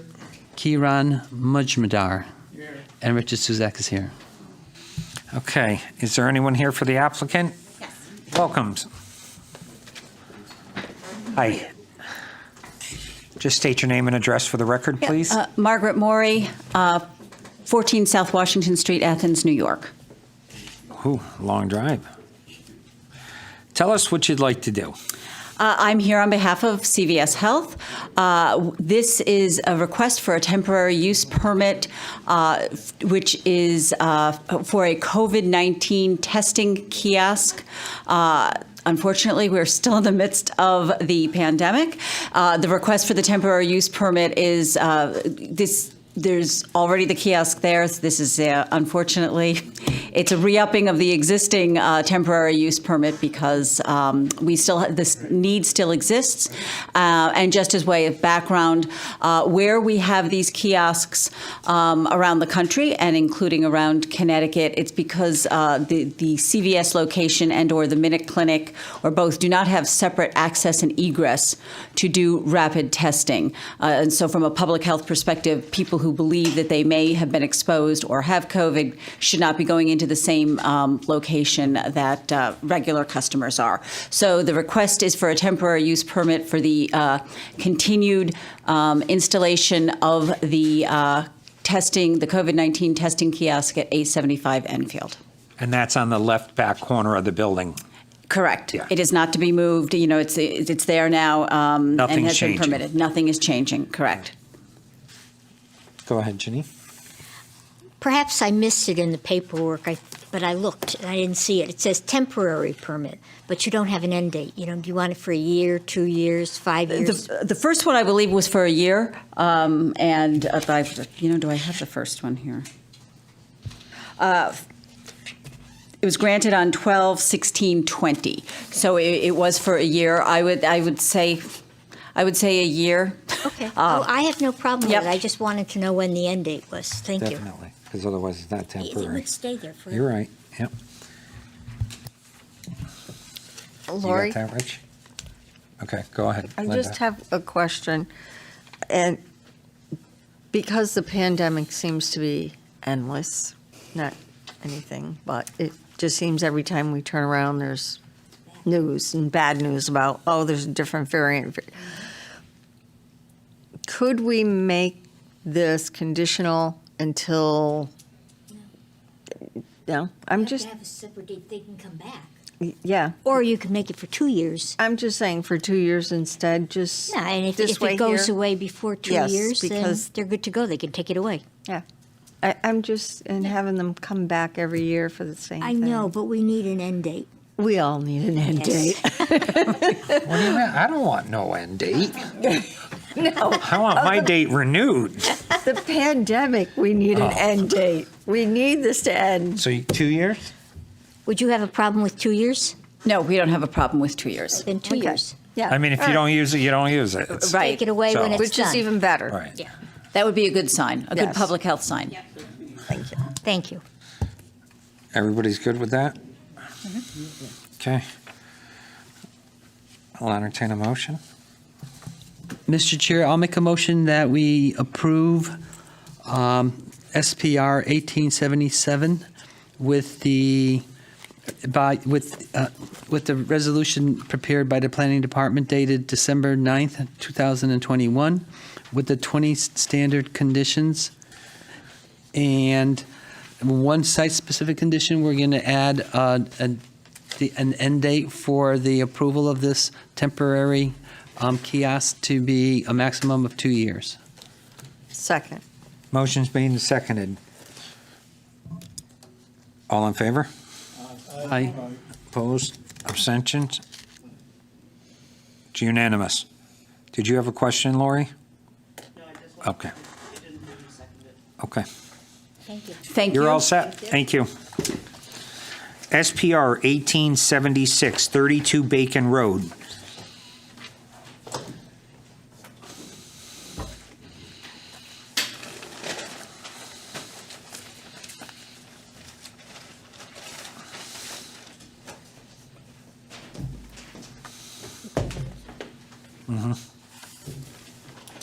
Good evening.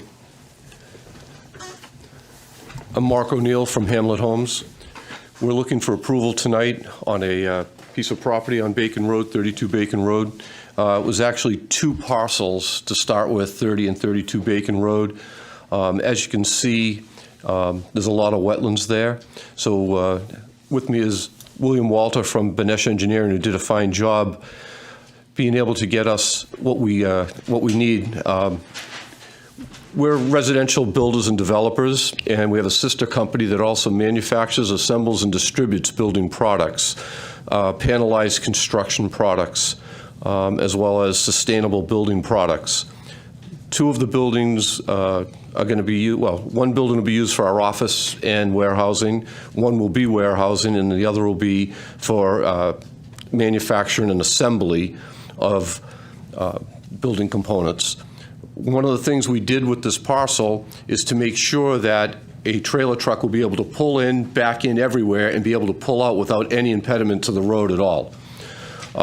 So we have three 4,800 square foot buildings. Bless you. One's two-story, the others are single-story, commercial, industrial-type buildings. I'll turn it over to Will to do all the technical stuff. I'm the beauty, he's the brains, okay? You're the Are you purchasing? You're the beauty, we're in a lot of trouble. Are you purchasing this property? I am. Okay. For the record, Will Walter, professional engineer with Alfred Benish and Company, representing the applicant, obviously. To get you oriented, north is to the right, Bacon Road goes up and down. Mark already described that there's a lot of wetlands out here. It's very flat and wooded, and so we've placed these things in and around the wetlands. We have received our wetlands permit at their last meeting. And I'm not going to go into too much detail. Like Mark said, the two warehouse buildings are in the back. The one in front is the office building. It's a 4,800 square foot, similar to the others, but it's 2 stories.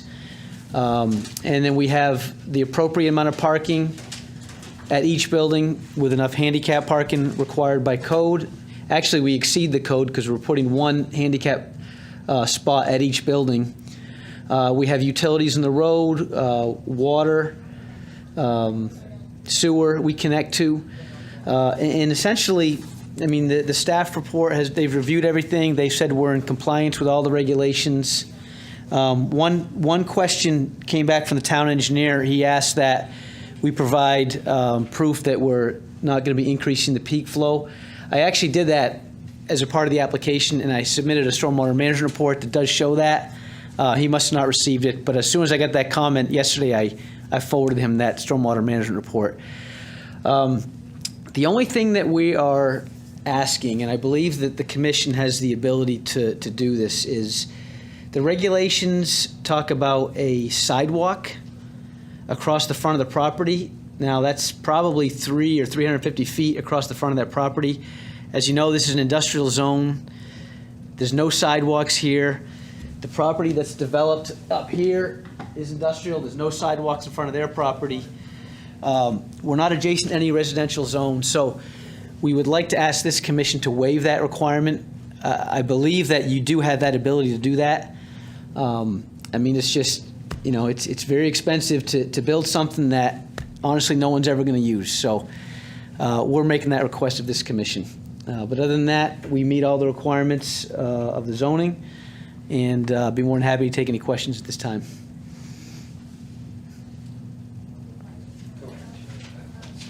Sure. Quick question. Can you pull up GIS map of Bacon Road and see if there's any sidewalks on the street currently? There's one in front of Winston Project. No, I drive that road every day. There, but I know that the parcel just south of this does have a sidewalk. All right, so Lori will do that. Go ahead. While she's doing that. You said you own the property? No, I'm going to purchase it. You're going to purchase it. Are you going to merge the two parcels? You said there were two parcels there. Are you going to merge it into one parcel? They are now. Oh, We submitted that We submitted lot merger that. plan already. Yeah, a lot line merger was submitted and approved. okay, thank you. And so you'll purchase the property when you get the approval? Correct. If you get the approval? Correct. Okay, Yeah, we're going to move from Suffield over to Enfield. So. thank you. Thank you. Yeah, question. You had mentioned, you had addressed all the town staff comments in our packet. I'm not seeing any comments whatsoever from town engineer, health department, building department, water pollution control, police, or fire department. So are there comments that we don't have? At the time that the staff report was written, there were no comments from the other departments. There are no comments from them. Okay, because this doesn't say that. It just is Yeah, I left mean, blank. We actually met with them. Go ahead. Sorry. Yeah, we had the pre-application meeting, and they told us all their concerns. We designed it for that, and the town's got it's got an online, and I would see blasts come through every couple Yeah. days, one from the fire marshal, one from the engineer, one from, the so, police chief. We saw one come through from the WPCA. Yeah. So through some online permitting system you have, so. They are getting comments from town staff. I mean, there were no comments. I mean, everybody said fine. Except for the town engineer did say he didn't get the stormwater report. That was. So, in the future, and I think we discussed this before, the commission should be getting a synopsis of the ART meetings to know what the comments are, because we've gone rounds about not getting comments from the town departments. The police department has nothing. Fire department has nothing. The health district has nothing. I find that hard to believe. Or they're just not doing it. And I know that's the case. So the reason we try not that we tried not to give you the synopsis is because most of the comments that are made are taken care of before the application's submitted. So, We don't I mean, know we that. do, But see, we do that's- try to get everybody to put in their comments through OpenGov. That's something that we've got to get back in practice of making sure that even though the application or the staff report went out, that we need to follow up and make sure that we haven't gotten any updated comments. So. That's the only I thing. just would think the commission would want to see. This, under department comments, though, engineering department, there should be something there that addresses that the town engineer has reviewed the application and has no comments. beautiful. That's what we want. The fact that it says nothing means We've received they're nothing. still working on their comments and they haven't responded yet. That's how I view it. We're correct. basing an approval on town staff comments. If we see, if they have no comment, they write no comment. If we see nothing, we don't put anything. So, but I agree. I mean, it's It really should hard still for be us to- addressed, whether they have no comments or not, but. Totally understood. But even the ART, Johns, you've been through enough of them. I mean, it's, what did these gentlemen do and work out with the town? Those are a lot of things that we can see, what they've done to make this property work, because seeing all those hurdles may make us a little more lenient on like sidewalks or something like that. And I know this particular parcel was not easy to develop. So, but if I didn't know the parcel, I wouldn't have anything to show the obstacles you guys went through to make this happen, so. And as an example, the fire chief asked us to locate a fire hydrant down at the end, and obviously, of course, the WPCA asked if we could run the sewer down the center. I mean, yeah, to answer your question, but that was, Lori, I know you were at the meeting, I don't know if Rick, I can't remember if you were or not, and we addressed all the concerns that they had. But see, we wouldn't know any of that. wouldn't. Are you running? I can't help you with Right, that are one. you running a water main 500 feet down the road? I mean, that's a huge cost. Or is this just slam dunk, boom, you're done, it's the best soil you could buy to build on, and? No, it's not understood. there was a lot of issues that we worked through very closely with them to make sure that we meet all the applicable codes, all the applicable regulations. Yeah. We work with the WPCA, had a couple rounds back and forth to try to get a sewer in there, because originally we had a pump station going in, which of course Mark didn't want to do. But we worked closely with them to resolve that. We worked closely with the engineer to resolve some stormwater issues. So, when I say no comments, I don't mean there weren't any comments, just at this point, they've been addressed. But we see under their engineering Nothing. comments, like Right. he was Yeah. saying, Nothing. no Yeah. comment. Well, there were a lot of comments. Yeah, there were a lot of Correct. comments. Yes, there were. So this is on city sewer? Correct. That's right. What about public water Yep, also? Public water as well, yep. Wow. Yeah. Were you able to pull up GIS? Yes, the property to the north, 28 Bacon. Oh, there it is. No, that's this.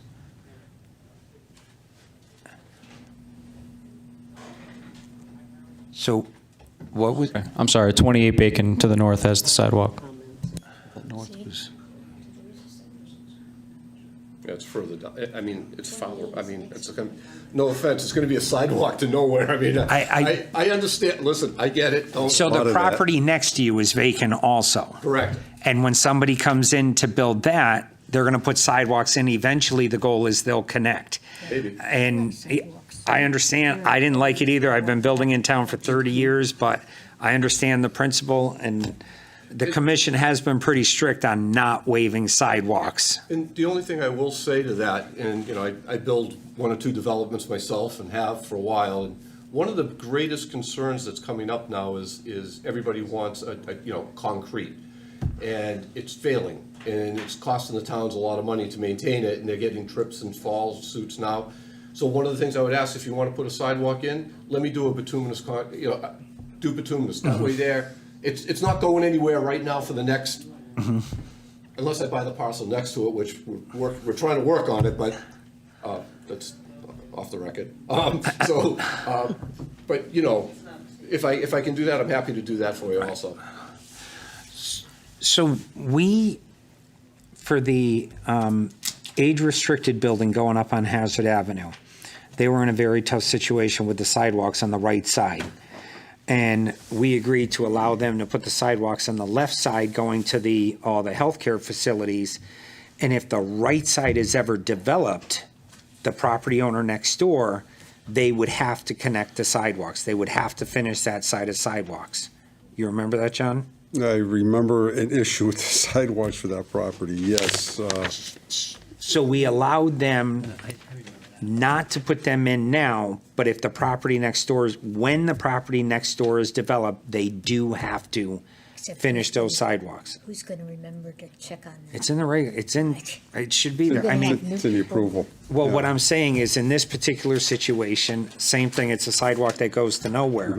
But if it were to connect to the other set of sidewalks or somebody buys the other one, then at that time, 28 has a sidewalk and he's 30. Ben said 28 had a sidewalk. so that abuts your property? Sure. I tried. Do you know, I've never seen the sidewalk, to tell you the truth. There's a sidewalk, it's not, it says it's 28, but it's further up. I'm not, You just looked it up. it's actually up further, yeah, no, it's up further. It's not really at the property line, it doesn't go to the property line. That's, Is that metal treating place or whatever? Yeah. yeah. Yeah, see, he has a sidewalk that goes to nowhere. Nowhere, right. And the thing was, the next guy who builds will connect. We'll connect it, right, of course. Right, so If somebody doesn't, 15 years, that sidewalk is, I Well, your understand. employees will go out at lunchtime and walk. yeah, okay. Let me see if I can keep my employees, okay? But I do have to say, people do walk that road. Yep. And because I drive it every day. Really? Yes. And there's quite a few people. And then you got the turkeys that walk the roads. That's what I was gonna say, I've seen the turkey, I haven't seen. Got to make I a haven't while, seen you know, people. we got to worry about those. But there are a lot of people Yeah, that do okay. walk in the mornings, so. That, Yeah, I know, that's, So, what do you guys think? Go ahead, Kieran. Just one internal comment between the various departments not providing the input. I think they should understand clearly that if they do not provide any comments, they lost the opportunity to do so at this point. So they should not be making any demands after the fact. They should be making whatever they need to before. Other than that, application is fine. Thank you. thank you. And just, you know, as an aside, I'm fine with that, if you wanna make that a condition of approval, that should anybody get the adjoining parcel next to me that we do it, I'm fine. The problem is the property on the other side of you already has them, so that theory didn't work for me. I mean, I was trying to That's fine. help you with that, and unless, I mean, I'm one, so. Also, with respect to the bituminous sidewalks, I'm not in favor of that because the town staff, town engineer, the requirement by town is for concrete Oh, they made sidewalks. me put in, And that's it, you know. Yep. They'll never go for bituminous. I didn't know that. Sorry. Nelson? Good. Rich, you're all set? I just have one question. In terms of, I looked at your site plan. Is that also your grading plan? Is it that flat that there's no other grades anywhere? There it is. Because I guess I'm mystified by the fact that, you know, I normally, what I envision is that if you have wetlands, wetlands are sort of a stagnation of there's nowhere for the water to flow because it's too flat. In that, you know, so when you do your excavations and everything, you're anticipating that you're going to hit water, and somehow you're going to put your foundation and you're going to de-water whatever you're going to have to do in order to put your foundations in. But ultimately, I guess if you're up just slightly above that elevation, that you should be fine. But other than that, it's really that flat. Yeah, oh my God. It's flat, Yeah. and it's wet. I mean. Well, that's what I'm saying is, basically, you know, that's what I'm saying is that you must have found that, you know, 3-inch elevation that's above that wetlands that isn't wet. And if that's the case, and you have been through, you know, I guess our inland wetlands and watercourses, then I don't have any other comments, other than the fact that I was looking for grades that I didn't see any. And you're right. We basically undulated up and down. We brought in some fill because the box out for the road, the building foundation, so we did pick it So up. they'll be going up, yeah. And we're undulating it and shedding the water off to little pockets beside the wetlands, so. Okay, thank you. Lori?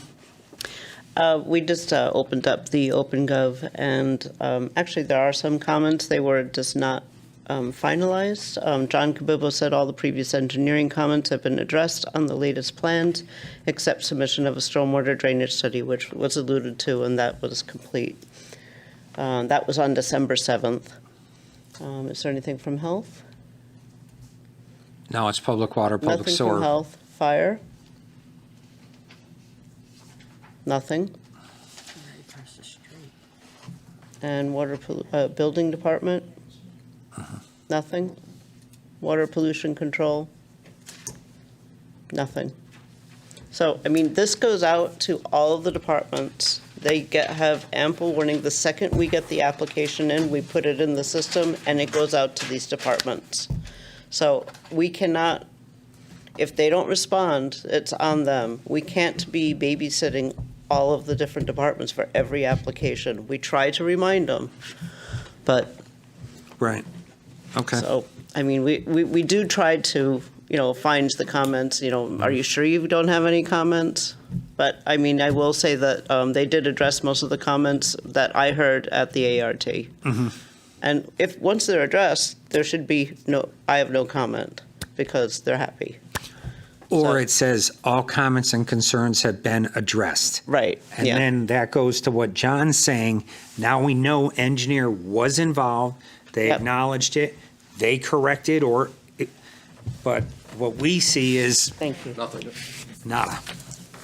Yeah, as far as we know, looking at this application as it is, they haven't reviewed it and they haven't responded to any comments. So we just need to know that it conforms to the regulations. It was designed in accordance. The stormwater plan was submitted. That they reviewed it. We need to know that. Again, we're basing our approval on their recommendation that it does conform to the regulations and so forth. But being blank, we have no idea that they even looked at it. Mm-hmm. We have no idea. Good. Any other questions? Staff, good? We're good. Okay. You good? Mr. Chair, I'll make a motion to approve the resolution to approve site plan review 1876, dated, as prepared by the Planning Department, dated December 9th, with the 20 conditions indicated, with one additional site-specific condition that sidewalks be added to, the roadside, perimeter of the property in accordance with, I guess, town standards. Second. Okay, I have a question on the motion. Is there a waiver for sidewalks? No. No. So it's regulation, I mean. But it is not shown on the plans. Okay. Correct. All right. And so that, we have to indicate that we add that as a site-specific condition. Okay. All right, motion's made and seconded. All in favor? Aye. Opposed? Abstentions? It's unanimous. Thank you very much. Thank you, gentlemen. Welcome, We'll see you Danfield. back here. Thank you again. We'll see you back in about 3-4 weeks for the next door. I don't know. We'll see. Yeah. Good luck. Thank you very much. Thank you. Thank you for.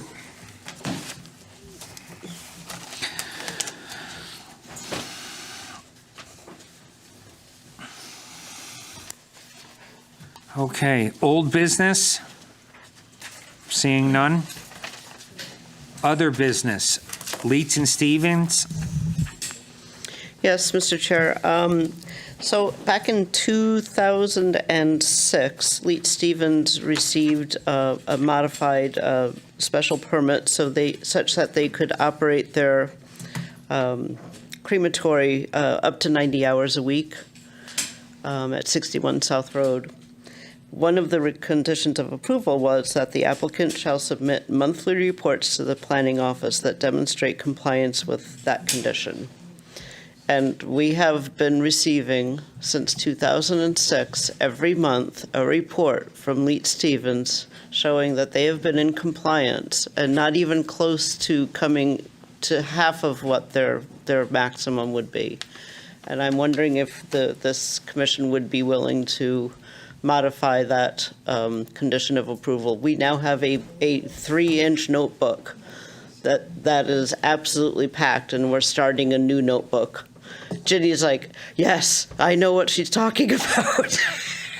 So every month, they have to go through this motion. Like clockwork. And we have to go through the motion. And they literally have to give us a list of all of the cremations that occur.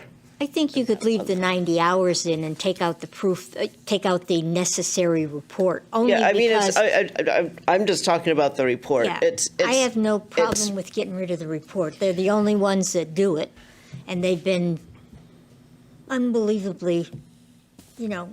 diligent in doing it.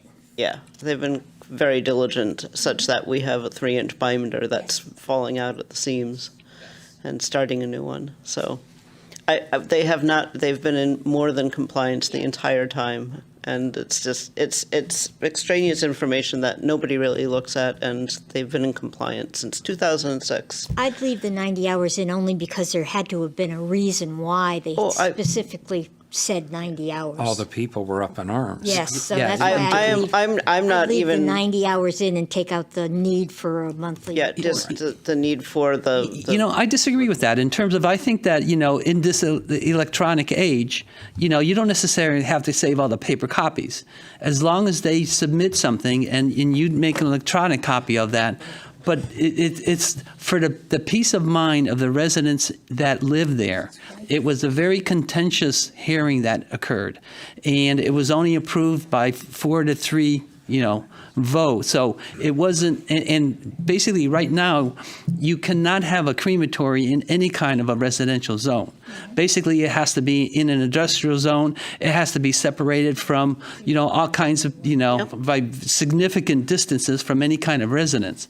And, and again, just thinking about it, I just wonder with this COVID thing that gets transmitted through the air, and if they're cremating all these COVID recipients, what is actually happening, and is something happening there? And so I think that what we need to do is we need to have a checks and balances for that business, especially at that location. If they were in an industrial zone, I'd say fine, you don't have to do that. But the fact that we need to have it regulated to the point that we know what's happening there, so that in case, all of a sudden everybody in town dies and they want to do, I live in town. I know. Quite honestly, if everybody in town dies, don't you want them to be able to discard the bodies? Well, what I'm saying is that, what we need to have the checks and balances that we know what's going on. And they just can't, make modifications. And the thing is, I see no reason why you would need to save those copies in terms of because you it's put record. It's FOI. It's record. We have to save everything for 10 years. Well, if it's by statute. Okay, so if it's been 2006, you can start throwing away the ones from that were 10 years ago, and so it's 2021. So basically, you got 4 years that you can So you're just replacing the paper, the pages in that binder. So you shouldn't have to start a new binder. So in that vein, I think that we need to maintain that checks and balances, and I feel very strongly about that.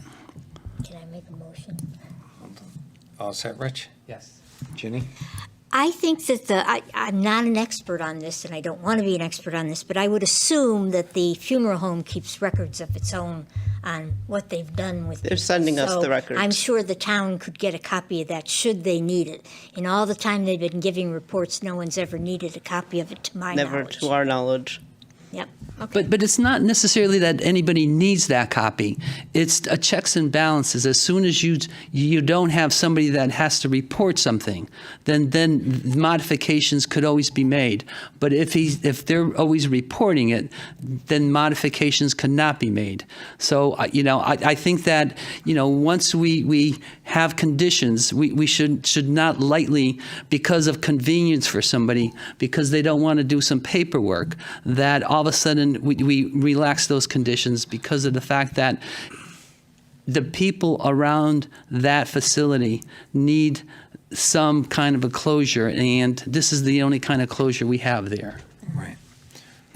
Go ahead, Linda. I have to agree with Rich on the fact that the reporting is necessary for those people in that area. But the reason, I mean, as he said, we're in the electronic age. They could be emailing this report, you're putting it into an electronic file that's out on our server, and if necessary, if anybody ever does say, hey, what's going on, you can pull it up. I mean, I have electronic files. Everything is electronic. I mean, Yes, it's just nobody's ever asked for it.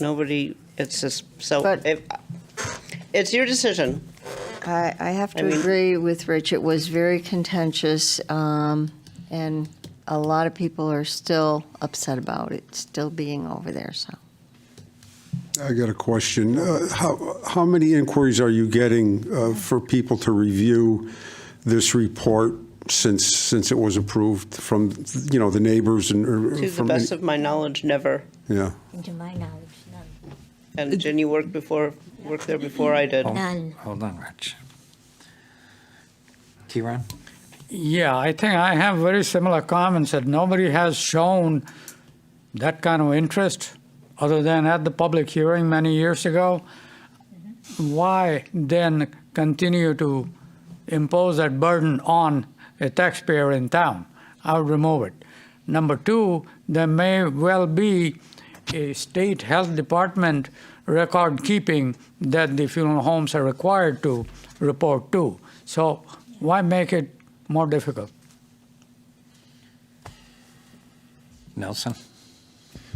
Yeah, I'm in agreement with getting rid of the report, because if everyone was so upset and no one's ever inquired, why are we still doing it? That's where I stand. I get that people are upset. It's contentious. They're still upset 17 years later, but not one person has come forward to ever say, can I see that report? So we're saying we should keep the report, but there's nobody ever coming forward. I get that, but it's a useless piece of paper at this point. I think the funeral home has been operating flawlessly. So one piece of paper saying, hey, we're not burning more than 90 hours a week, is that really going to satisfy the people that were so upset that they didn't want it? Because if I was that person that was so upset, I would be calling every week or every month and saying, hey, did they file that report? And from what we're getting back, not one person has. So I agree with, why are we putting this burden on them when I'm sure, like Karan said, the state has their own set of regulations that they have to abide by. So I get the concern, but is really one piece of paper going to make a difference? I say no. That's all I got. Thanks. Rich? I don't agree. What you don't recognize is that there's always record keeping, and the thing is, I'm not sure that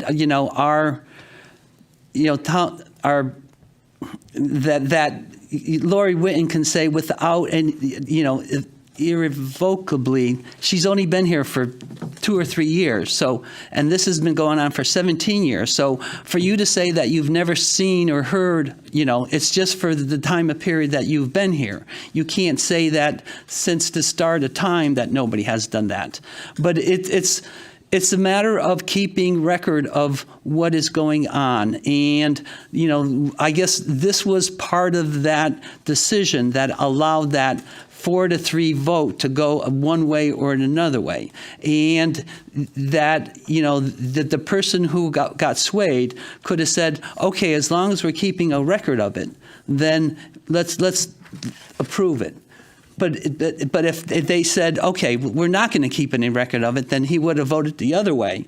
And all of a sudden, there would be no crematory there. So what you have to realize is that everything is based upon certain decisions that were made and certain reasons that were made for those decisions at that time. It might not be convenient for you, or it might not necessarily affect you directly. But what you have to realize is that everybody in that neighborhood gets affected by it, and they're still affected by it. So to whimsically say, oh, it's only a little piece of paper. We don't, it doesn't affect me directly, so let's get rid of it. That's not the point. The point is that it's part of the requirements that they need to do, and we should be consistent in the fact that, this could have been the reason why everybody voted to allow them to do it, because there's some checks and balances and there's some record keeping as to what they're doing. And if you think that it's that whimsical that you can just change things because of the fact that for convenience of somebody, then you're in the wrong place. All set, Rich? Yes. I do want to say, in order for us to do this, we would have to have a public hearing to change the conditions. Okay, so I understand it is a piece of paper, and I agree with you, Nelson, they do run flawless. But I also wouldn't want somebody overturning stipulations that we put on a decision that we made here. Now, I wasn't on planning and zoning when that went through. I was on the town council, and we took serious flack at the council level over this. So it was very contentious, bad. And I have to agree with Commissioner Suzak that if this stipulation was not in there, it probably wouldn't have passed, and they wouldn't have been cremating for 17 years.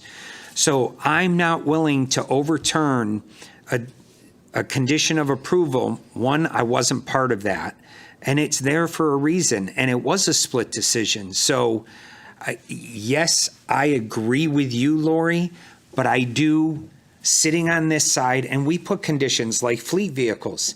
That's big to me. But a commission 5 years from now may not think so, and I would hope they would respect our decision that we made.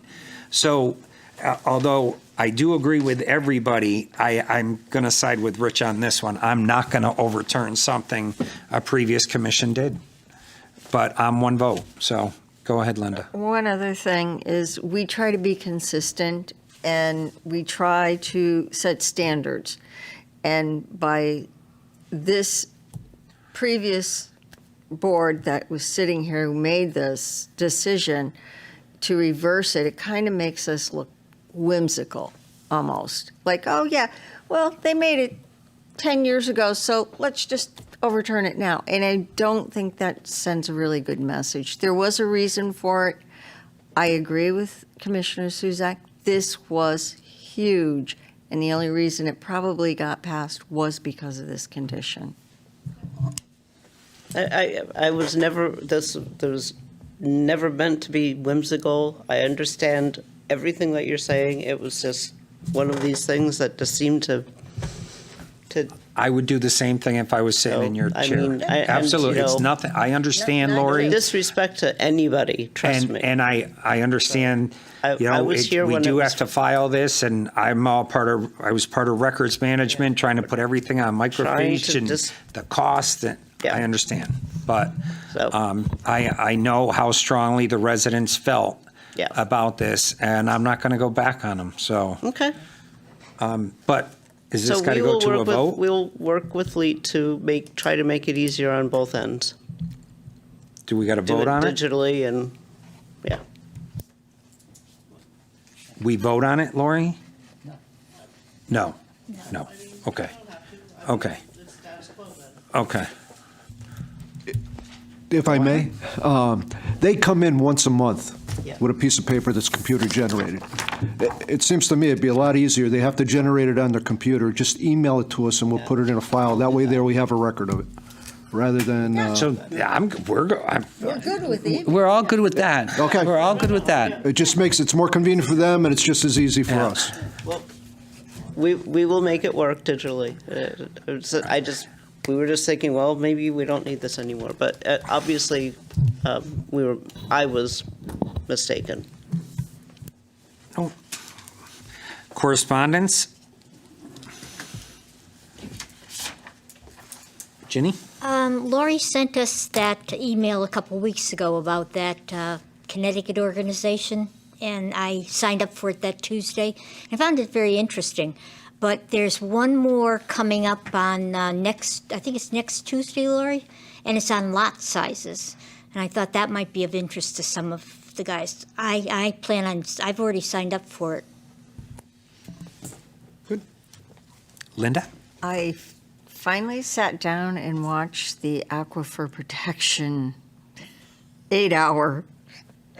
Took the quiz, and you have no idea how many times it failed, and I had to go back to the second chapter and take all those quizzes again. It was almost like at 11, and it failed, and then I'd have to go, oh, yeah. But I did it, so. It was interesting, it was helpful, so. If you do get a chance, watch it. Thank you. 8 hours. Wow. They're going to email it to me in about 4 to 6 weeks. Yeah, I don't know why. It's long. Anyone else? No. Director of Development Services report? I don't have a lot, but Linda, you had asked if I give a POCD update. Yes, please. So there are basically 5 basic elements in the POCD: housing, commercial development, commercial and industrial development, community facilities, open space conservation, and the existing conditions. We have done a draft of all of those except for community facilities, but I actually just got that today, so that will be on the next week's POCD meeting. We still need to go over all of those drafts and tweak them and, finalize them based on, what the commission wants to do. We also have specialized topics that we still need to discuss, such as low-impact development, complete streets, transit-oriented development, workforce or affordable housing, disaster recovery, adaptive reuse, and, a couple others. So we're still semi on track to hopefully have the POCD adopted in April, May-ish. And meanwhile, we are sort of but slowly working on the zoning regulations. But once we get this last chapter done, things will move along faster, and we'll be able to work more on the zoning regulations. So, thank you. Lori, when's our next meeting? Next week. Next week. Next Wednesday evening. Yep. That's it, Lori? Yeah, that's all I have, I think. Do you have anything, Ben? No. No? Did you want to discuss the property on Shaker Road? The daycare? We spoke about it today. Was it coming up under something else?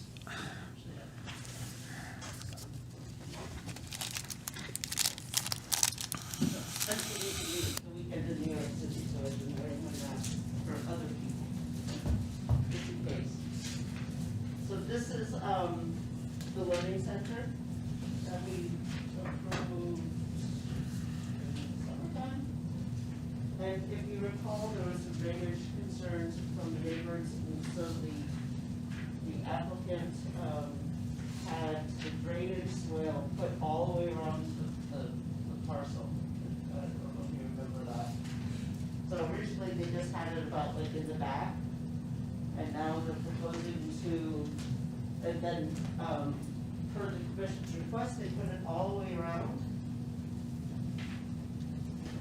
They put it all the way around the property. Now, one of the neighbors was not even in the state when the public hearing happened, so they were working with him because he had some concerns.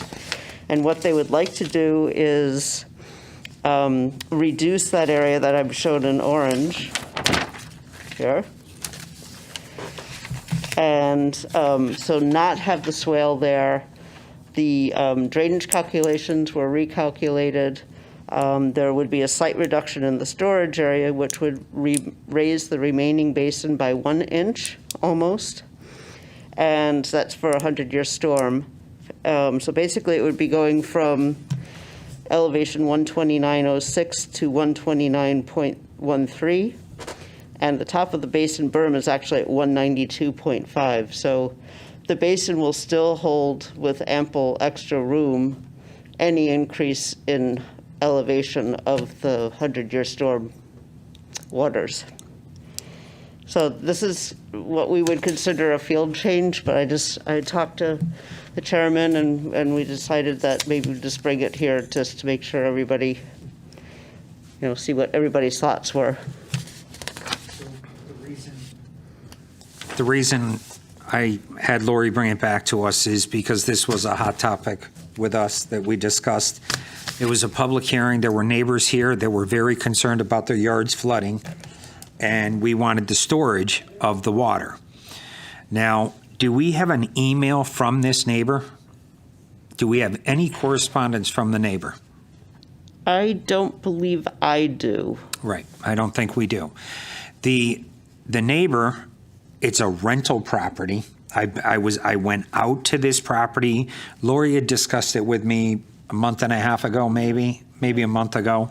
So I went out there, I talked with the project manager who's building the building. They don't care either way, but the tenant and the owner have already stated the basement has been flooding for years, and they don't want it to get worse. So by us taking and changing this, after in a public hearing, we told all those residents we were gonna do this to protect their property, and it is taking away storage. So by us keeping more of their water on their property, it can't make their flooding problem that already exists worse. So my concern is, we promised the people at a public hearing we were doing this, and it's like what you just said, Rich, with the last one, we're going back, and we're not giving the people a chance to talk. Also, the developer did tell me that, there's a little bit of issues because now the tenant wants them, or is almost demanding, that they plant a row of shrubs down the property line so there's no sight, so they can't see the building. And they had an opportunity to be at this public hearing and discuss these issues, and they weren't here. And all the other people were. We satisfied all the other people. Everybody could live with the decision we made, and I just don't think it's right to change it.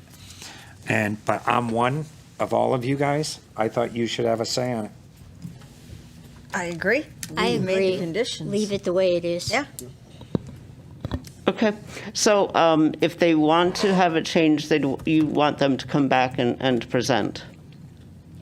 No, there is no change. Yeah. Why okay. would they want to change? The developer's all set with it. He's good with it Okay. either way. Okay. It was a request from the developer, so. And that's why I asked, even when I was there. Yep. I said, I want to see emails from this tenant because, and I don't know the developer, but he never produced those emails. You don't have them.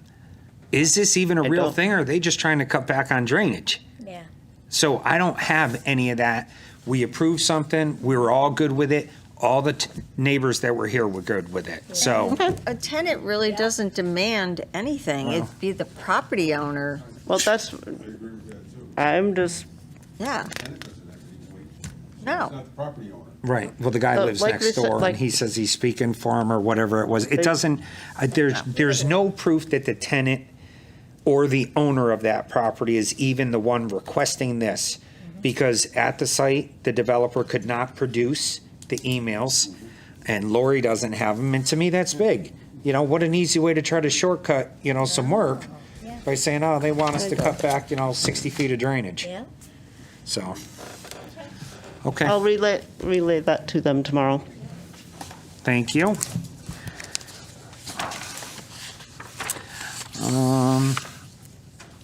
Administrative approvals? I don't think we have any. No. Okay. Applications to be received? The only application we have is a special use permit for an in-law apartment over a garage located in the R33 Zone 9 Overhill. That'll be on next month's- meeting? Yeah. Okay. And then, I'm sorry, we also actually have a text amendment, Z 2021-141 for farm breweries. cideries, distilleries. The So, public hearing? yeah. Yeah, good. So. Opportunities and unresolved issues? Seeing none? I make a motion, we adjourn. I want to say something Oh, first. Okay. All Okay, right. before, and I just, as you know, a lot of us are up for reappointment. Some of us are not going to be here. They're going to make a change. I 99% won't be the chair if I'm put back on. I just want to thank you guys. I think we have a great commission. I think we worked well. I appreciate you guys putting your faith in me as chairman, and you made it so easy having a board that we could disagree and move on. The staff, I talked to Lori today, we may not always agree, but I think our end result is the same, and that's to move the town forward. And you guys made that possible, and I really appreciated working with you. I hope I'm here next month, but if I'm not, I just wanted to say thank you. It was an honor to serve with you guys. Well, I hope you are here next month. I really do, because I think you've done a great job as our chairman. Thank you. I'll piggyback on that in terms of I will not be here next month because of the fact that it's time for me to move on. I've run my course. I wish the commission well. I hopefully that we have at least indicated a direction that everybody should be looking at, these applications, and hopefully, they're looking at it in the detail that some of us have been looking at it, and, recognizing the nuances of what people say and how they say it and what they really mean. So, I think that you need to look at every word that you see and try to recognize whether it's the intent of what you really want to see, or whether there's a lot of vagueness in what's being suggested. So I just wish the commission well, and I think that you have to pay attention and just do a good job and be fair to everybody involved. So with that, I bid my adieu. We'll miss you too, Rich. I hope you're going to stay on the POCD committee. I would like to still be involved in the POCD, and I still would like to get the notifications when we start looking at the tech, our planning and zoning regulations. So, as a public member, not necessarily as a commission member, but as a public member, I'd like to just continue being on both of those But boards. we gave you consensus, the entire commission, last meeting, that you were going to stay and you're going to report to the commission. And there's enough people that are still going to be here, Rich, to keep you there. That's why I tried to make the consensus. So even if the new people come on, there's enough people to support you to keep. You started it. You're there. We're halfway through it. You need to stick with it and finish it. I'm not saying the same. If I'm not here next month, I am off the POCD too. So, yes. Well, you both offer Rich a got wealth me of in it, knowledge, so. and you both are so considerate of all aspects of everything. So, I mean, that's a great thing, and that we'll miss that if you're not here. But Well, he'll be hopefully you're there, both 'cause going to be that's here, why- at least in some capacity. Stay on what? The POCD. I know Then it's they great. should keep me on the commission. If they don't, I was going to say. Well, we'll have to have a conversation if you... anyways. So, but again, thank you, everyone. Now I'll entertain a motion. I make a motion to adjourn. Second. Motion's made and seconded. All in favor? Opposed? Abstentions? Where are we Thank going, you. Ginny? TG.